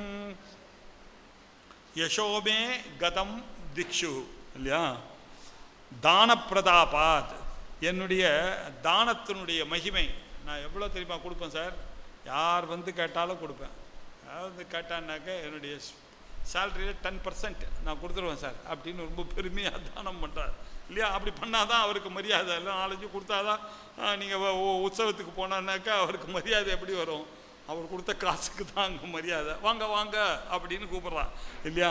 தான பிரபாத் மே யசஹா திக்ஷுகதம், யசஹா திக்ஷுகதம் மே யசஹா, என்னுடைய புகழானது 4 பக்கமும் பரவி இருக்கிறது. எதனால? என்னுடைய தான பிரதாபம் இல்லையா. தஸ்மாத் தானம் பரமம் வதந்தின்னு வேதம் அதனால தான் சொல்கிறது. நிறைய ஒருத்தன் துட்டு செலவு பண்ணா அவன் பின்னாடியே ஒரு கூட்டமே இருக்கும் இல்லையா. இது உலகத்தில் இது நேச்சுரல் நியதி. ஜகத்வஸ்து சர்வம் கரே யத் பிரசாதாத், ஜகத்வஸ்து உலகத்தில் இருக்கக்கூடிய சர்வம் ஜகத்வஸ்து, உலகத்தில் இருக்கக்கூடிய எல்லா வஸ்துக்களும் கரே இல்லை என்னுடைய கரையில், என்னுடைய தான பிரபாவத்தினால எல்லாம் நான் சொன்னால் எல்லோரும் கேட்டாகணும். அப்பேற்பட்ட எம்பியாக இருந்தாருனாக்கா அவ்வளோதான். நான் சொன்னார்னாக்கா எல்லா போலீஸ்காரன், எல்லா தாசில்தார் எல்லாரும் நான் சொல்கிறத கேட்கணும். அப்படி ஜெகத் வஸ்து எல்லாம் என்னுடைய கண்ட்ரோலில் வச்சுட்டு இருக்கேன் அப்படின்னு சொல்கிறானே. இதெல்லாம் உன் கூட வரப்போகிறதாப்பா, அடுத்த ஜென்மாக்கு இதெல்லாம் வரப்போகிறதா? நீ கொசுவாக பிறக்க போறியா, எதுவாக பிறக்க போறியா, தாவரமாக பிறக்க போறியா, மனுஷனையாக பிறக்க போறியா தெரியாது. இதெல்லாம் இந்த ஜென்மாவில் இருந்தது. அதனால் இப்போவே கடை தேர்த்திக்கொள்ளணும். குரோரங்கிரி பத்மே, அந்த குருவனுடைய அங்கிரி பத்மத்தில் மனசை போய் லயிக்க வைங்க. அது இல்லைனால் மனశ్చేన్న லக்னம், அது ஒரு வேளை இல்லாமல் போயிடுத்துன்னா நீ இந்த வாழ்க்கையெல்லாம் வாழ்ந்ததே பிரயோஜனம். ததக்கிம் ததக்கிம் ததக்கிம் ததக்கிம் இப்படின்னு சகாமனாக இருக்கக்கூடியவர்களை பற்றி சொல்லிட்டு வந்தார். ஆசையோடு இருக்கக்கூடிய மனிதர்களை பற்றி இப்போ பேசினார். கடைசி 2 ஸ்லோகத்தில் கொஞ்சம் சன்னியாசிகளையும் டபாய்க்கிறார் ஆச்சாரியால் இல்லையா. சன்னியாசின்னு பேரை வச்சுட்டு எல்லாத்தையும் விட்டுட்டு இல்லையா 3 நாளைக்கு மேலே ஒரு இடத்துல உட்காரப்படாதுடான்னு சொல்லியிருக்கு. பரிவராஜக சன்னியாசியாரியன்னு பேரை வேற போட்டுண்டு பரமஹம்ச சன்னியாசின்னு வேற சொல்லிக்கிண்டு இல்லை அப்படி பண்ணிட்டு எதுலேயும் வச்சிருக்க கரதல பிக்ஷா தருதல வாசகா, கை தான் பிக்ஷா பாத்திரம் வச்சுருந்தா கூட பட்டினத்தார் சொன்னார் இல்லையா. அங்கே ஒரு அங்கே ஒரு சம்சாரி இருக்கான் பாரு, அவங்ககிட்ட போய் கேளுன்னா இது அங்கே போய் பார்த்தா சம்சாரியா, அங்கே இருக்கிறது ஒரு சன்னியாசி தான் இருக்கார், பத்ரகிரியார் தான் இருக்கார். ஏன்னா அவர் போய் இவர் அங்கே ஒரு சம்சாரி இருக்கான் பாரு, அவங்ககிட்ட பாருன்னு பட்டினத்தார் சொன்னாரேன்னு போட்ட உடனே தான் தெரிஞ்சுதான் கையில் பாத்திரம் வச்சுட்டு இருக்காராம். இன்னும் பாத்திரத்தில் இருக்கக்கூடிய ஆசை போகலை பற்றியா இந்த சன்னியாசிக்கு அப்படின்னா இருக்கணும். அதான சன்னியாசியினுடைய உண்மையான நிலை இல்லையா. அப்படிப்பட்ட சன்னியாசிகள் தானே சன்னியாசிகள் அப்படின்னு சொல்லி அவளை கொஞ்சம் கிண்டல் பண்ண போகிறார். என்ன ந போகே ந யோகே ந பாவாஜிராஜௌ ந காந்தா முகே நைவ வித்தேஷு சித்தம் மனச்சேன்ன லக்னம் குரோரங்கிரி பத்மே ததக்கிம் ததக்கிம் ததக்கிம் ததக்கிம் ந போகே ந யோகே. அவருக்கு எல்லாத்தையும் விட்டுட்டார் சார். அவர் வைராக்கியம் வந்துடுச்சு சார். அவருக்கு எந்த ஒரு விஷய போகத்திலையும் ஈடுபட மாட்டார். எது கேட்டாலும் அது வேண்டாம் இது வேண்டாம், அந்த உப்பு ஜாஸ்தி காரம் ஜாஸ்தி எதுவும் சொல்ல மாட்டார். போட்டதை சாப்பிடுவார். ரொம்ப அவர் போகத்தில் கொஞ்சம் கூட விஷய சுகத்தில் நாட்டமே இல்லாமல் இருக்கார். ந யோகே இல்லையா, யோகம் கூட பண்ணுறதில்ல சார் அவருக்கு. நாக்கணும் அது கூட ஒரு கமிட்மெண்ட்டு. காத்தால் எழுந்தோடனே யோகம் பண்ணுறது அது கூட வச்சுக்கூடாது. இப்படி ந யோகே நவா வாஜி ராஜவ் இல்லையா. வாஜி அப்படின்னாக்க குதிரை. குதிரையெல்லாம் குதிரை கூட்டத்தோடு போகிறது இல்லையா, அதில் போய் செய்யக்கூடிய ராஜா அப்படின்ற அர்த்தம் இல்லையா. சன்னியாசியாகவோ ராஜாவாகவோ நவா காந்தா முகே, பொம்பளை பக்கம் போகவே மாட்டார். பொம்பளைகள் முகத்தில் கூட முழிக்க மாட்டார். காந்தா முகே இல்லையா. காந்தானாக்க ஸ்ரீகளுடைய பக்கமே போக மாட்டார். நைவ வித்தேஷு சித்தம், அதே மாதிரி அவருக்கு எந்த வித்தத்திலையும் எந்த ஒரு பொருளிலையும் செல்வத்திலையும் அவருக்கு நைவ சித்தம், அவருடைய மனசு இல்லவே இல்லை. அவர் எப்படி இருக்காரு அப்படின்னாக்க ஜட்டிலோ லுண்டி லுஞ்சித கேசா காஷாயாம்பர பகுகிருத வேஷா அப்படின்னார் ஆச்சாரியால். இவன் என்ன பண்ணான்னா டெய்லி ஒரு முடியாக எடுத்துட்டு ரொம்ப வைராக்கிய சம்பன்னனாக இருப்பானா. என்ன ஒரு முடியாக பிடிச்சி இழுக்கணும். இழுத்து அப்படி தான் சன்னியாசம் வாங்கும்போது மொட்டை அடிச்சுக்கணும் இல்லையா. மொட்டை அடிச்சுக்கணும், பூனலை கட்டி போடணும், இதெல்லாம் பண்ணணும். நக்னமாக அவர் குருவானவர் இவனுக்கு காவி வஸ்திரத்தை கொடுப்பார் இல்லையா. அதுதான் அப்படி தான் ஸ்வீகாரம் பண்ணணும். இவன் என்ன பண்ணுறான், ஒரு முடியாக இழுத்து கீழே போட்டுக்கிறானா. என்ன அவ்வளோ வைராக்கியம். அது வலிக்க அப்படி பண்ண அப்படி தான் மொட்டை. அப்படி லுஞ்சித கேஷா என்ன இதெல்லாம் இருந்த கூட காஷாயாம்பர இதை போட்டுருக்கிறது வேற காஷாயம். எல்லாம் பகுகிருத வேஷா, இதெல்லாம் வேஷம். எல்லாம் ஹுதர நிமித்தம் பகுகிருத வேஷான்னாரு. எல்லா வேஷங்கள் இவர்கள் போடுறதெல்லாம் உண்மையான என்ன அர்த்தம், ஒரு குருவனுடைய பாதத்தில் போய் தன்னுடைய மனசை அப்படி கொண்டு போய் எல்லாத்தையும் ஞாசம் பண்ணணும். அதுக்கு பேர் தான் சந்நியாசம்னு பேர். குருவனுடைய பாதத்தில் போய் எல்லாத்தையும் ஞாசம் தியாகம் பண்ணக்கூடியது இருக்க, அதுதான் உண்மையான சந்நியாசம். அது இல்லாதைக்கு இங்கே இருந்து என்ன முடியும் இல்லையா, அது பிரயோஜனம் இல்லை. அவன் பிருஷ்டே பானுகு பின்னாடி அவர் போய் எப்பேற்பட்ட சன்னியாசின்னாக்கா அவர் கிண்டல் பண்ணுற ஆச்சாரியால் என்ன, அவர் சூரியன் ரொம்ப இருக்கான், அதனால் முதுகை காமிச்சின்னு அவர் உட்கார்ந்துருக்காராம். கையை தருத்தலா வாசகா, அவருக்கு மரத்தடி தான், அவருக்குன்னு ஒரு வீடெல்லாம் கிடையாது. கரத்தல பிக்ஷகா, கையில் தான் பிக்ஷை பண்ணுவார். ததப்பின்னா முஞ்சதி ஆஷாபாஷம், ஆனாலும் அந்த ஆஷாபாஷன்றது போகலைன்னாக்க அப்படி இருந்த ஒரு சன்னியாசி இப்படி இருந்து என்ன பிரயோஜனம், அது சன்னியாசமாக இது இல்லையா. அப்படி இருந்தாலும் பிரயோஜனம் இல்லை. குரோரங்கிரி பத்மே மனச்சேன்ன லக்னம், அந்த குருவனுடைய சரணார விந்தத்தில் தான் இவன் எல்லாத்தையும் தியாகம் பண்ணணும். அப்படி இருக்கக்கூடியவனுக்கு தான் இந்த வேதாந்த ஜன்ய ஞானமாக இருக்கக்கூடிய இந்த ஆத்ம ஞானம் வரணும். அதுக்கு முக்கியம் என்ன அப்படின்னாக்க அந்த விவேக வைராக்கியம் தான் ரொம்ப முக்கியம். சமதமாதி ஷட்க சம்பத்தி தான் முக்கியம், முமுட்சுத்துவம் தான் முக்கியம். அப்படின்றத சொல்லித்தரக்கூடிய அந்த குருவனுடைய பாதார விந்தங்களை மனசானது லக்னமாக போகவில்லை என்றால் இருந்து என்ன பிரயோஜனம். ததக்கிம் ததக்கிம் ததக்கிம் அப்படின்னார்.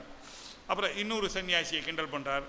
அரண்யே நவா ஸ்வஸ்ய கேஹே ந காரியே ந தேஹே மனோவர்த்ததே மே த்வனர்யே மனச்சேன்ன லக்னம் குரோரங்கிரி பத்மே ததக்கிம் ததக்கிம் ததக்கிம் ததக்கிம். நான் இப்போ சொன்னேன் இல்லையா உங்களுக்கு ஆரம்பத்தில், சன்னியாசிகளில் 4 விதமான சன்னியாசிகள் இருக்காங்க. குட்டீச்சகன், பகூதகன், ஹம்சம், சந்நியாசம்னு 4 பிரிவு இருக்குது. முதல் சந்நியாசம் என்ன அப்படின்னாக்கா, முதல்ல நேராக பரமஹம்ச சன்னியாசி எல்லாரும் ஆகிறதுன்றது ரொம்ப சிரமமான காரியம். அவர்களுக்கெல்லாம் என்ன பண்ணியிருக்கா, குட்டீச்சகன் பேர். அவள் என்ன பண்ணுறா, ஒரு குடிசையில் பக்கத்தில் வீட்டுக்கிட்ட பட்டணத்தில், ஏன்னா அவளாலெல்லாம் போய் 3 நாளைக்கு மேலே ஒரு இடத்துல தங்கப்படாது, 3 நாளைக்கு மேலே பிக்ஷை வாங்கக்கூடாது. இருந்தானாக்கா அந்த கிராமத்து மேலே ஒரு அட்டாச்மெண்ட் வந்துடுதுனாக்கா சன்னியாசம் போச்சு. அட்டாச்மெண்ட் வந்துடுத்துன்னா, ஆசை வந்துடுத்துனாக்கா இவன் வாங்கின சன்னியாசம் போச்சு. அடுத்த ஜென்மால இவன் எப்படி பிறப்பான்? இந்த சன்னியாசமும் வாங்கிட்டு ஞானம் அடையாமல் ஏதாவது தப்பு காரியம் பண்ணிட்டான்னா அதனுடைய பலனானது விபரீதமான பலன். கிரகஸ்தனாக இருக்கக்கூடியவன் தப்பு பண்ணி அடுத்த ஜென்மால சரி கட்டிக்கலாம், பகவான்கிட்ட போய் அழுது அப்படி உபாசனை பண்ணி பகவானுடைய ஸ்தோத்திரங்களை சொல்லி. ஆனால் சன்னியாசிக்கு அந்த சாய்ஸ் எல்லாம் கிடையாது. அவர் எடுத்துக்கும் போதே ஜாக்கிரதையாக எடுத்துக்கணும். குட்டீச்சக சந்நியாசம் அப்படின்னு பேர். அவளுக்கு சில நியமங்கள்லாம் சொல்லப்பட்டிருக்கு. விஸ்வேஸ்வர ஸ்மிருதி அப்படின்னு ஒரு ஸ்மிருதி அவளுக்குன்னு ஒரு கிரந்தங்கள் இருக்குது.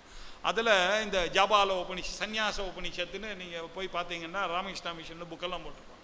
அந்த மாதிரி புஸ்தகங்களில் இருக்கக்கூடிய அந்த ஜாபால உபனிஷத்து, பரிபுராஜக உபனிஷத்து அப்படின்ற உபனிஷத்துக்கள்லாம் இருக்குது. அதில் நிறைய இதெல்லாம் சொல்லியிருக்கு.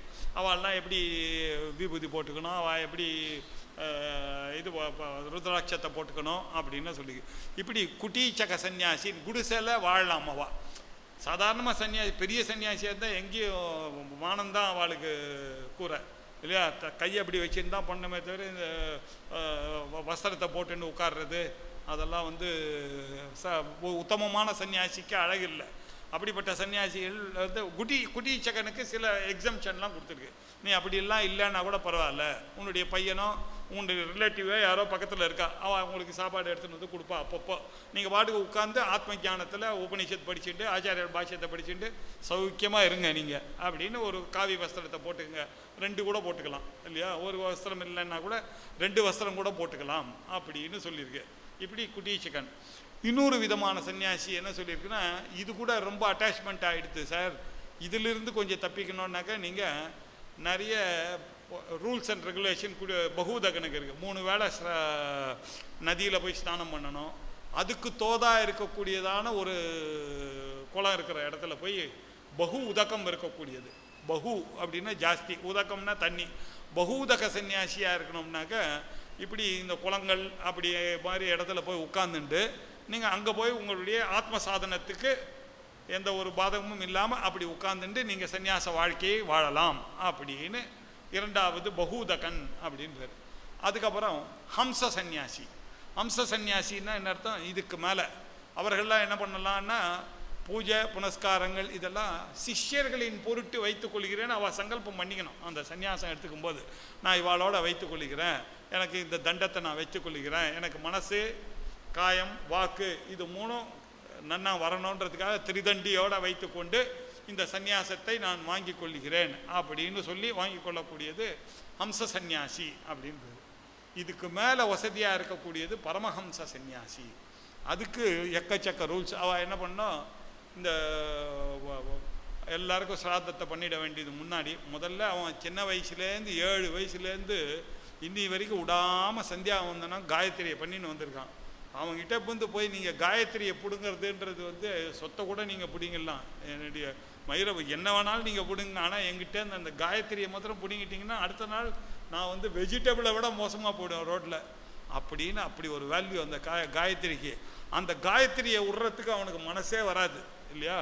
அவன் விட்டு தானே ஆகணும், நாளைக்கு சன்னியாசம் வாங்க போகிறான்றதுக்காக அந்த கடைசியாக அந்த காயத்ரியை முந்தின நாள் ராத்திரி சன்னியாசம் வாங்குற அன்னைக்கு ராத்திரி விட்டுட்டு அவள் அப்பாவுக்கு அந்த அவள் பரம்பரைக்கு இவன் செய்ய வேண்டிய காரியங்கள் தனக்கு எல்லாத்தையும் சிராதத்தை பண்ணிவிட்டு ராத்திரி முழுக்க முழிச்சுட்டு அன்றைக்கி தான் கடைசி சான்ஸ் அவனுக்கு காயத்ரியை. நாளைக்கு காத்தால் சன்னியாசம் வஸ்திரம் அவங்க உடம்புல வந்துடுத்து அவ்வளோதான், அந்த காயத்ரி போயிடுச்சு இல்லையா. ராத்திரியெல்லாம் உட்காந்துக்கணும். அதற்கு பிறகுமா அவனை கூட்டின்னு போய் ஒரு எல்லாரையும் போய்ட்டு சன்னியாசிகளுக்குள்ளே தான் சன்னியாசிக்கு சன்னியாசம் கொடுப்பான். நம்மளாம் பார்க்கக்கூடாதுன்னு எல்லாரையும் தள்ளி வச்சு விடுவான். நம்ம கிரகஸ்தனா போனீங்கன்னா அந்த கங்கை கரையில் போய் கீழே இறங்கி அவன் போனவுடனே அவங்ககிட்ட இருக்கக்கூடிய அதுக்கு முன்னாடி அந்த பார்பரை கூப்பிட்டு முதல்ல மொட்டை அவனுக்கு இந்த குடிமீன்றது ஒரு அட்டாச்மெண்ட் இது இருக்கிற ஷிகாயை வஷட்டுன்னு எப்போ பார்த்தாலும் ஜபம் பண்ணிகிட்டே இருப்பான். கவச்சாயும் நேத்தத்தாய் வவுஷட்டு அப்படின்னு இந்த ஷிகை இருக்குது இல்லையா, அது ஒரு பந்தம் இவனுக்கு கிரகஸ்தனுக்கு, அது ஒரு அடையாளம். குடும்பி அப்படின்றது தான் குடுமி இல்லையா. குடுமி இல்லைனாக்கா கிரகஸ்தனே இல்லை. அதனால் ஒரு சின்ன குடுமையாவது இருக்கணும் அப்படின்னு இந்த கிரகஸ்தனாக இருக்கும் பொழுது இருந்தது.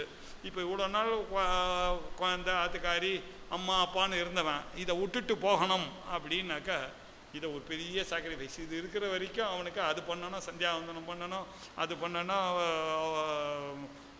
பிண்டபித்திர யஜ்யங்கள்லாம் பண்ணணும், அப்தௌரியாமம் பண்ணணும், ஷோடசி பண்ணணும், வாஜபேயம் பண்ணணும், சோமயாகம் பண்ணணும், இதெல்லாம் இல்லையா, நிரூட பசுபந்தம் பண்ணணும், சௌத்ராமணி பண்ண, நமக்கெல்லாம் இதெல்லாம் விதிச்சிருக்கு.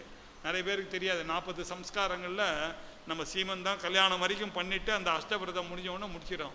அதுக்கப்புறம் தான் விஷயமா ஆரம்பிக்கிறது. 21 கர்மா இருக்குது. அதுக்கப்புறம் 7 ஹவிர் யஜ்ஞான்னு 7 இருக்குது, பாக யஜ்ஞம் 7 இருக்குது, சோம சம்ஸ்தை 7 இருக்குது. இது எல்லாத்தையும் பண்ணதுக்கப்புறம் தான் சன்னியாசம். ஞாபகம் வச்சுக்கோங்க. இப்படி விதிச்சிருக்கு. இப்படி வந்தக்கூடிய அந்த பரமஹம்ச சன்னியாசியானவர் இது எல்லாத்தையும் விட்டுட்டு சன்னியாசம் வாங்குறார். இவருக்கு அந்த வஸ்திரத்தை கொடுப்பார் அந்த குருவானவர். அந்த குருவனுடைய பாதத்தில் உட்காந்து அவர் சேவையெல்லாம் பண்ணோன்னே அவரே ஒரு நாள் டிசைட் பண்ணுறார். சன்னியாசம்ன்றது நீங்களாக நாள் பார்த்து எடுத்துக்கிறதெல்லாம் சன்னியாசம் இல்லை. அது ஒரு நாள் இட் ஷுட் ஹேப்பன். அந்த குருக்கு தெரியும் என்னைக்கு இவனுக்கு வைராக்கியம் சம்பன்னனாக இருக்கான்றதை பார்த்துட்டே இருப்பார். அது வரைக்கும் இவன் கேட்க அதெல்லாம் ஒன்றும் வேண்டாம், நீ பாட்டுக்கு உட்காந்துரு, ஆற்றுல இரு, நீ போய் காத்தால வா அப்படின்னு அமுச்சுட்டே இருப்பார் அவரை. அவர் என்னைக்கு அந்த குருக்கு அவனுக்கு தோன்றதோ அன்னைக்கு அவரை கொண்டு போய் விட்டு அந்த சன்னியாச வஸ்திரத்தை தண்ணியில் எல்லா உடம்புல எந்த ஒரு ட்ரெஸ்ஸும் இருக்கக்கூடாது, அவனுக்கு திகம்பரனாக மாறிடணும். திக்கு தான் அவனுக்கு. அம்பரம்னாக்கா பீதாம்பரம்னா என்ன அர்த்தம்? மஞ்சள் ட்ரெஸ்ஸு. விஷ்ணுனா பீதாம்பரம் அப்படின்னா. திகம்பரம்னா என்ன அர்த்தம்னா திக்கு தான், இந்த திசைகள் தான் அவனுக்கு அம்பரம், ட்ரெஸ்ஸே கிடையாது. திகம்பரனாக இருக்கணும். இருந்த உடனே அந்த குருவானவர் அவனுக்கு கேட்பார், நீ என்ன ஊருக்குள்ளே வரப்போறியா, இல்லை இங்கேயே இப்படி எங்கேயாவது மலையில் ட்ரெஸ் இல்லாமல் போக போறியா? இல்லை எனக்கு என்னால் முடியாது, நான் வந்து தான் ஆகணும், இப்படி வேதாந்தத்தை சொல்லிகிட்டே இருப்பேன், ஏதாவது பண்ணேன் நான் ஊருக்குள்ளே. அப்படியா, இந்த வஸ்திரம் வச்சுக்கோ அப்படி காஷாயத்தை கொடுப்பார். அதுக்கப்புறம் நீ எங்கே போனாலும் உன்னால் இந்த தண்டத்தை வைத்துக்கொள்ள முடியுமா அப்படின்னார். என்னால் தண்டத்தை வச்சுட்டு டெய்லி என்னுடைய குரு பரம்பரைக்கு பண்ண முடியும் அப்படின்னியா, அப்படின்னா தண்டத்தை வச்சுக்கோ. இல்லைன்னாக்கா அந்த தண்டத்தை வாங்கி அப்படியே ஒரு சம்ஸ்காரம் பண்ணி அந்த தண்டத்தை அப்படியே விட்டுடணும் அந்த கங்கையில். அப்படி இருந்துட்டுனா நீங்கள் தண்டம் இல்லாமல் இருக்கலாம். இது ஒரு சாய்ஸ் பரமஹம்சனுக்கு. இது தண்டத்தை விடுறது அப்படின்னு இருக்கு. அதற்கு பிறகு அவனுக்கு கிண்டி கையில் எங்கே போனாலும் நீ இந்த பாத்திரத்தை தான் எடுத்துன்னு போனோம், இதை எடுத்துன்னு போகிறியா, உனக்குன்னு ஒரு ஆசனம் ஒரு தட்டி எடுத்துன்னு போகிறியா அப்படின்னு. இல்லை வேண்டாம், நான் எடுத்துன்னு போகிறேன், கையில் ஒன்று கொடுங்க இப்போதைக்கு, ஆனால் எனக்கு பர்மிஷன் கொடுங்க, நான் ஊருக்குள்ளே வரேன், நான் என்ன பாத்திரம் வேணுமோ அந்த பாத்திரத்தை. Okay granted. இதெல்லாம் குரு சொல்லணும். நம்ம இந்த பூனல் போடும்போது அந்த பிரம்மச்சாரிய வாத்தியார் சொல்கிறாரு இல்லையா, நீ இனிமேல் பட்டு மை வச்சுக்காத, நீ வந்து எல்லாத்துக்கும் பாடான்னு சொல்லிவிட்டு அன்றைக்கே இவனுக்கு பவுடர் போட்டுருவான் அம்மா இல்லையா, நம்ம பார்த்துட்டு இருக்கான் இந்த அந்த மாதிரி. அங்கே சன்னியாசம் வாங்கும் பொழுது இதெல்லாம் கேட்ட உடனே அவர் ஒத்துண்ட உடனே அதுக்கப்புறம் தான் அவர் வரார், சன்னியாசியே வரார். அதுக்கப்புறம் இந்த விசேஷமாக இந்த மடத்தில் இருக்கிறவாளுக்கெல்லாம் கொஞ்சம் வேறு விஷயம். அவளுக்கெல்லாம் இன்னும் கொஞ்சம் அடிஷனல் பொறுப்பெல்லாம் இருக்குது. சன்னியாச ஸ்வீகாரம் பண்ணுறதோட மட்டும் இல்லை, அவள்லாம் என்ன பண்ணும், நான் மடத்துக்கு அதிபதியாக இருக்கேன், எங்களுக்கு கொஞ்சம் எக்ஸம்ஷன் கொடுங்க. சன்னியாசி போய் பூஜை பண்ணானே சிரிக்க மாட்டானா யாராவது, உனக்கு என்ன, உனக்கு சாமி பூஜை எல்லாம், சாமி பூஜை எனக்கு நல்லது நடக்கணும், என் பொண்டாட்டி நன்னா இருக்கணும், என் குழந்தை நன்னா இருக்கணும், என் பேரன்னா நான் பூஜை பண்ணலாம். சன்னியாசிக்கு என்ன சாமி கிட்ட கேட்க வேண்டிய காரியம் இருக்குது, அதுதான் எல்லாத்தையும் விட்டவராச்சே அப்படின்னாக்கா, இல்லை நான் எனக்காக இல்லை ஊருக்காக லோக சங்கரஹார்த்தம் நான் பண்ணணும், எனக்கு பர்மிஷன் கொடுங்க அப்படின்னு கேட்ட பிறகு ஆச்சாரியால் அந்த மாதிரி வரவாளுக்கு இந்த மடத்துங்கள்லாம் எஸ்டாப்ளிஷ் பண்ணி கொடுத்துருக்கார். அதனால் இப்படி பரமஹம்ச சன்னியாசின்றவர் அரண்யத்தில் வேணாலும் இருக்கலாம், ஊருக்குள்ளே வேணாலும் இருக்கலாம் அப்படின்ற அர்த்தத்தில். அரண்யே நவா ஸ்வஸ்ய கேஹே ந காரியே இல்லையா, காட்டில் இருக்கலாம், இல்லை மனஹா ந வர்த்ததே ஸ்வஸ்ய கேஹே, எனக்கு வீட்லேயே மனசு இல்லை சார், நான் சன்னியாசி மாதிரி தான் சார் இருக்கேன் அப்படின்னா இல்லையா. அதுவும் ஆச்சாரியர் என்ன சொல்கிறார், இந்த வேஷம் போட்ட சன்னியாசம் தான் சன்னியாசம் இல்லை, வீட்டுக்குள்ளேயே இருந்துட்டு சன்னியாசி மாதிரி நீங்கள் வீட்டில் இருக்கணும். எதோடு அன்அட்டாச்டு அட்டாச்மெண்ட்டு, எல்லார் கையிலையும் அட்டாச்சாக இருக்கணும், ஆனால் அதே சமயத்தில் அன்அட்டாச்சாக யார் இல்லைனாலும் சந்தோஷம்தான்ற ஒரு நல்லா இருக்கணும். அதே சமயத்தில் அவள் இருக்கும்பொழுதும் அவளோட சந்தோஷமாக இருக்க தெரிஞ்சுக்கொள்ளணும். இப்படி இருக்கக்கூடியதான் அன்அட்டாச்டு அட்டாச்மெண்ட்டு. அதுதான் இவர் சொல்கிறாரு, மனன்ன வர்த்தத்தே ஸ்வஸ்ய கேஹே இல்லையா, அவருடைய வீட்டில், காட்டிலோ வீட்டிலோ இல்லையா எங்கேயோ. அப்புறம் ந தேஹே மே துவனர்கியே, துவனர்கியே அர்கியனாக்க விலை உயர்ந்த பொருள்கள் இல்லையா, காட்டிலேயோ வீட்லேயோ இல்லையா விலை உயர்ந்த பொருள்களிலோ இல்லை லௌகீகமான காரியத்திலேயோ மனோவர்த்ததை மனசு எங்கே ஈடுபடுறதோ அந்த காரியத்திலேயோ இப்படி எப்படி வேணாலும் இருந்துட்டு போங்க, நீங்கள் உங்களை கேட்கல. ஆனால் குருவனுடைய பாதத்தில் போய் உங்களுடைய மனசானதை லயிக்கலைன்னா இதெல்லாம் இவ்வளோ நீங்கள் சாதனை பண்ணி இவ்வளோ முன்னேற்றம் வந்து கூட அதுவும் பிரயோஜனம் இல்லாமல் போய்டும். அதனால ஒரு குரு கிட்ட தான் அந்த பரமஹம்ச சந்நியாசத்தை நீங்கள் ஸ்வீகாரம் பண்ணணும் அப்படின்ற அர்த்தத்தில் மனச்சேன்ன லக்னம் குரோரங்கிரி பத்மே ததக்கிம் ததக்கிம் ததக்கிம் ததக்கிம் காட்டில் மே மனஹா ந வர்த்ததே, காட்டில் என் மனசு இல்லை, வீட்டிலையும் இல்லை, ஸ்வசிய கேஹே ந வீட்லேயும் இல்லை, காரியேன எந்த காரியத்திலையும் இல்லை, தேகேன தேகத்திலையும் இல்லை, அனர்கியேன இல்லை விலை உயர்ந்த பொருள்கள்லையும் இல்லை. அவ்வளவு தூரத்துக்கு டிட்டாச்சாக இருந்தாங்க. ஆனால் அன்ஃபார்ச்சுனேட்லி வேதாந்தம் தெரில, குருவனுடைய பாதார விந்தங்களுக்கு வரல, ஆத்ம ஞானம் வேணும்னு நினைக்கலன்னாக்க இதெல்லாம் இருந்து என்னப்பா பிரயோஜனம் அப்படின்னு சொன்னார். சொல்லி இவ்வளோ அழகாக எழுதி இதுக்கு கடைசியாக 8 ஸ்லோகம் ஆகிடுத்து. எல்லாம் 4 விஷயங்கள்லாம் சொல்லி ததக்கியம் இதெல்லாம் இருந்து என்னப்பா பிரயோஜனம், என்னப்பா பிரயோஜனம், வைராக்கியம்தான் ரொம்ப முக்கியம், ஆத்ம ஞானம் தான் ரொம்ப முக்கியம் அப்படின்னு ஸ்ட்ரெஸ் பண்ணார். ஸ்ட்ரெஸ் பண்ணி இதுக்கு பலஸ்ருதியோடு முடிக்கிறார். குரோரஷ்டகம் எப்படேத் புண்ணிய தேஹி யதிர்பூபதிர் பிரம்மச்சாரி சகேஹி லபேத்வாஞ்சிதார்த்தம் பதம் பிரம்ம சம்யம் குரோருக்த வாக்கியே மனோயஸ்ய லக்னம். குரோஹோ உக்த வாக்கிய, இப்படி குருவினால் அருளப்பட்ட, இப்போ ஆச்சாரியால் சொல்கிறார், அவருடைய குரு கோவிந்த பகவத் பாதாள் இல்லையா. நமக்கு இந்த குரு அஷ்டகம் படிக்கும்போது குருவை ஸ்மரிக்கிறது அப்படின்னு ஒரு வாக்கம். எதுக்காகனா நம்ம மனசு சுத்தி ஆகணும், வாக்கு சுத்தி ஆகணும்னா நம்மளுடைய ஆச்சாரியனை நினைக்கணும், நம்மளுடைய குருவை நினைக்கணும். சுவாமி சங்கர விஜயேந்திர சுவாமிகளை நினைக்கணும், அவருடைய குரு இல்லையா.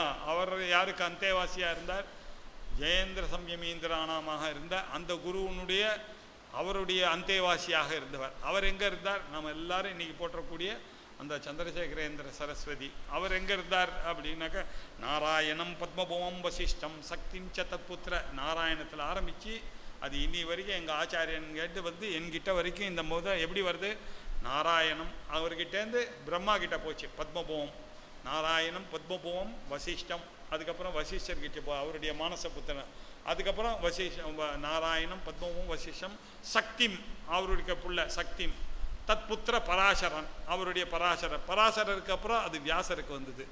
வியாசருக்கு அப்புறம் வந்த உடனே அது என்ன பண்ணியிருக்கணும், அவருடைய பிள்ளைக்கு தானே போயிருக்கணும். அதுக்கப்புறம் சிஷ்யருக்கு வந்துடுது, கௌடபாதருக்கு வந்துடுது.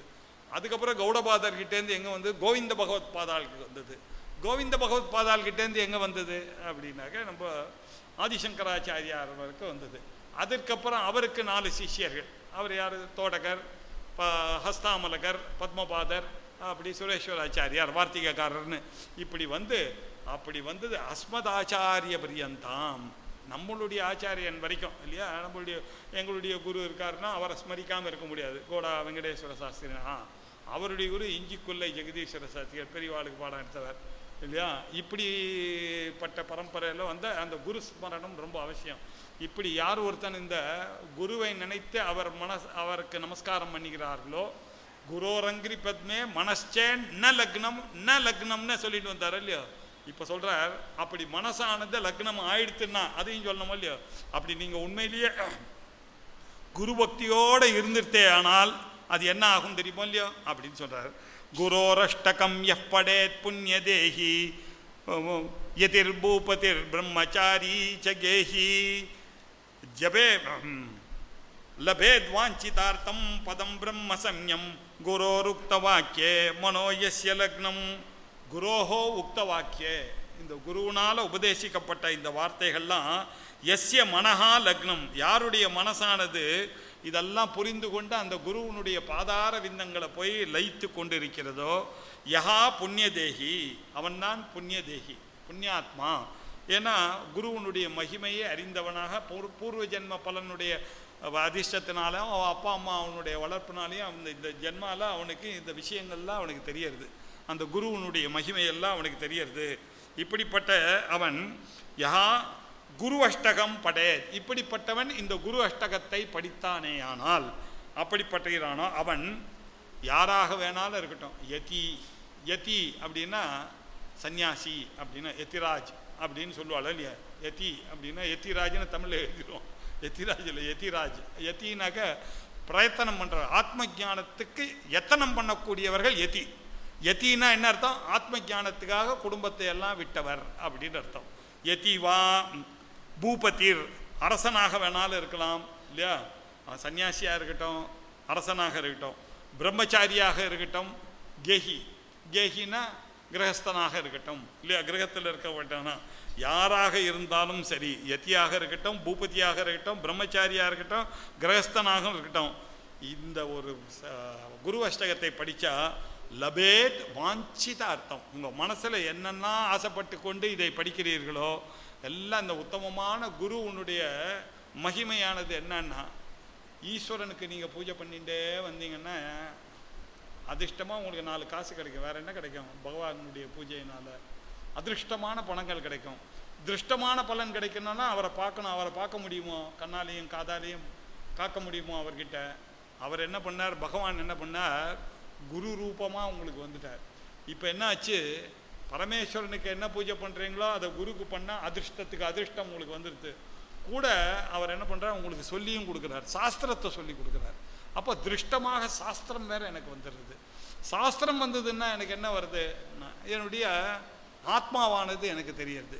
இந்த ஆத்மாவானது எனக்கு தெரிஞ்சிடுதுன்னா எனக்கு மோட்சம். ஆகையினால ஈஸ்வர பூஜையினால, ஈஸ்வர பிரசாதத்தினால உங்களுக்கு என்ன கிடைக்கிறதுனாக்கா, பகவான் என்ன கொடுப்பாருனாக்கா நல்ல குருவை உங்களுக்கு ஏற்பாடு பண்ணி கொடுத்துட்டு போவார். அவ்வளோதான் அவருடைய வேலை. பகவானுடைய பரமேஸ்வரனுடைய வேலை ரொம்ப சிம்பிள்.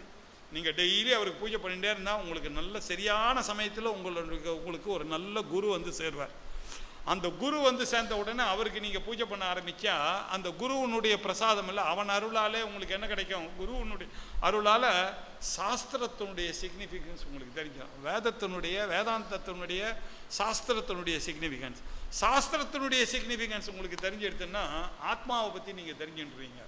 அந்த ஆத்மாவை பற்றி தெரிஞ்சுன்னா அதான் ஞானியினுடைய சொரூபம். சர்வவித்து அவன் தான் எஸ் சாட்சாத் அபரோக்ஷாத் பிரம்மா. இதை யார் சாட்சாத்காரமாக பண்ணிக்கிறானோ அவன் தான் ஞானி. அந்த ஞானத்துக்கு வழிவிடுக்கக்கூடியதாக இருக்கக்கூடியதான் தத் விஜானார்த்தம் ச குருமே வாபிகச்சேத்துன்னு நம்ம ஆரம்பத்தில் சொன்னோமே, அந்த குருவை போய் ஸ்ரோத்தியம் பிரம்மனிஷ்டனாக இந்த குரு கிட்ட போனோமானால் இதெல்லாம் கிடைத்து அந்த இன்ஃபினிட்டான நீங்கள் நினைக்கக்கூடியதான மோட்சமானது அப்பொழுது தான் கிடைக்கும். இதுதான் உங்களுடைய வாஞ்சித அர்த்தம். அது உங்களுக்கு லபேத் வாஞ்சித அர்த்தம். அது என்ன? அது பிரம்ம சம்யம் பதம். பிரம்மம் எனக்கூடிய அந்த பதம், நானே பிரம்மம் எனக்கூடிய அந்த அத்வைத சாட்சா்காரம், தத்துவமசி, அயமாத்மா பிரம்மா, அகம் பிரம்மாஸ்மி, பிரஜானம் பிரம்மா அப்படின்னு 4 மகா வாக்கியங்கள். ரிக்வேதத்தினுடைய மகா வாக்கியம் இல்லையா, பிரஜானம் பிரம்ம. இதை சொல்கிறதுக்காக உங்களுக்கு மேற்கில் ஒரு மடத்தை ஸ்தாபித்தார். அப்புறம் இதை சொல்கிறதுக்காக சாமவேதத்தில் தத்துவமசி சொல்கிறதுக்காக ஈஸ்டில் ஒரு மடம். அதுக்கப்புறம் அங்கே போய் அயமாத்மா பிரம்மா அதர்வ வேதத்தை ஸ்தாபிப்பதற்காக ஜோதிஷ்மட்டில் ஒரு சங்கர மடம். அதுக்கப்புறம் சிருங்கேரியில் சவுத்தில் இருக்கவாளுக்கு அகம் பிரம்மாஸ்மின்னு சொல்லக்கூடிய எஜுர்வேதத்துக்காக அங்கே. இது போதாதுன்னு சொல்லி அவரே சுரேஸ்வராச்சாரியார் சர்வஜாத்ம முனியாக இருந்து காஞ்சி மடத்தில் ஓம் தத் சத்துன்னு சொல்லக்கூடிய மகா வாக்கியம். அந்த பிரம்மமா இந்த பிரம்மம்னு மகா வாக்கியம். இப்படி மகா வாக்கியங்களை சொல்லக்கூடிய மடங்களை எல்லாம் சுவாரித்து இந்த பரபிரம்ம சமயத்தை அறியணும்னா அதுக்குனுடைய குரு அருள் வேணும், தெய்வத்தின் குரலை படிக்கணும், பரமாச்சாரியாளுடைய அனுகிரகம் வேண்டும் அப்படின்னு சொல்லி இந்த குரோர் உக்த வாக்கியே மனோ யஸ்ய லக்னம். இந்த குருவனுடைய உபதேசிக்கப்பட்ட வார்த்தை யாருடைய மனசில் ஈடுபட்டுகிறதோ அவனுக்கு பிரம்ம பதம், பிரம்ம சம்யம் பதம், அந்த பிரம்ம ஜானமே அவனுக்கு நிச்சயமாக கிடைக்கும் அப்படின்னு பிரம்ம ஜானத்தை கொடுக்கக்கூடியதாக இருக்கக்கூடியதாக ஆச்சாரியால் எழுதின ஸ்லோகம். ஆகையினால இந்த ஸ்லோகமானது முக்தியை கொடுக்கக்கூடியதான வேதாந்த கிரந்தமாக கருதப்பட வேண்டிய ஸ்லோகம். இது ஏதோ ஒரு ஸ்லோகம்னு வைக்கக்கூடாது, இது ஒரு பிரகரண சாஸ்திரம். இது சாஸ்திரமாக சொல்லி அந்த வேதாந்த தத்துவத்தை அப்படி புரிய வச்சார். இப்படி போயிட்டு வசத்தியான ஒரு கிரந்தத்தை இப்போ ஏற்பட்ட நல்ல சபையில் இங்கே அனுஷத்தில் விசேஷமாக பண்ணி கொண்டு இருக்கக்கூடிய எனக்கும் சான்ஸ் கொடுத்த இந்த கணேசன் அசோக் முதலியா எல்லாரையுமே தெரிந்த வாழ்த்துக்கள் தான் இல்லையா. அப்படி அவர்களுடைய ஆகியின் பேரில் இப்படி 4 வார்த்தை ஆச்சாரியாலை பற்றி சொல்லக்கூடியதான பாக்கியமானது. இதனால் என்ன பிரயோஜனம்? நமக்கு சொல்கிறவாளுக்கு வாக் சுத்தி இல்லையா, நமக்கு மனசுத்தியானது ஏற்படும். இதை இவ்வளோ பொறுமையோடு கேட்ட எல்லாருக்கும் என்னுடைய நமஸ்காரத்தையும் கிருதஜ்யத்தையும் தெரிவிக்கணும். ஓம் நம பார்வதி பதயே. ஓம் பூர்ணமத பூர்ணமிதம் பூர்ணாத் பூர்ணமுதச்யதே பூர்ணஸ்ய பூர்ணமாதாய பூர்ணமேவாவசிஷ்யதே. ஓம் சாந்தி சாந்தி சாந்தி. ஹரி ஓம். ஸ்ரீ குருभ्यो நமः. ஹரி ஓம்.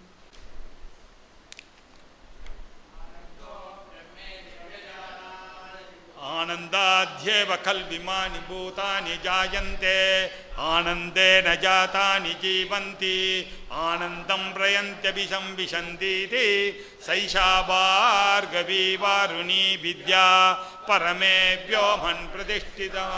एवं वेद प्रतिष्ठति अन्नवानन्नादो भवति महान् भवति प्रजया पशुभिर्ब्रह्मवर्चसेन महान् कीर्त्या.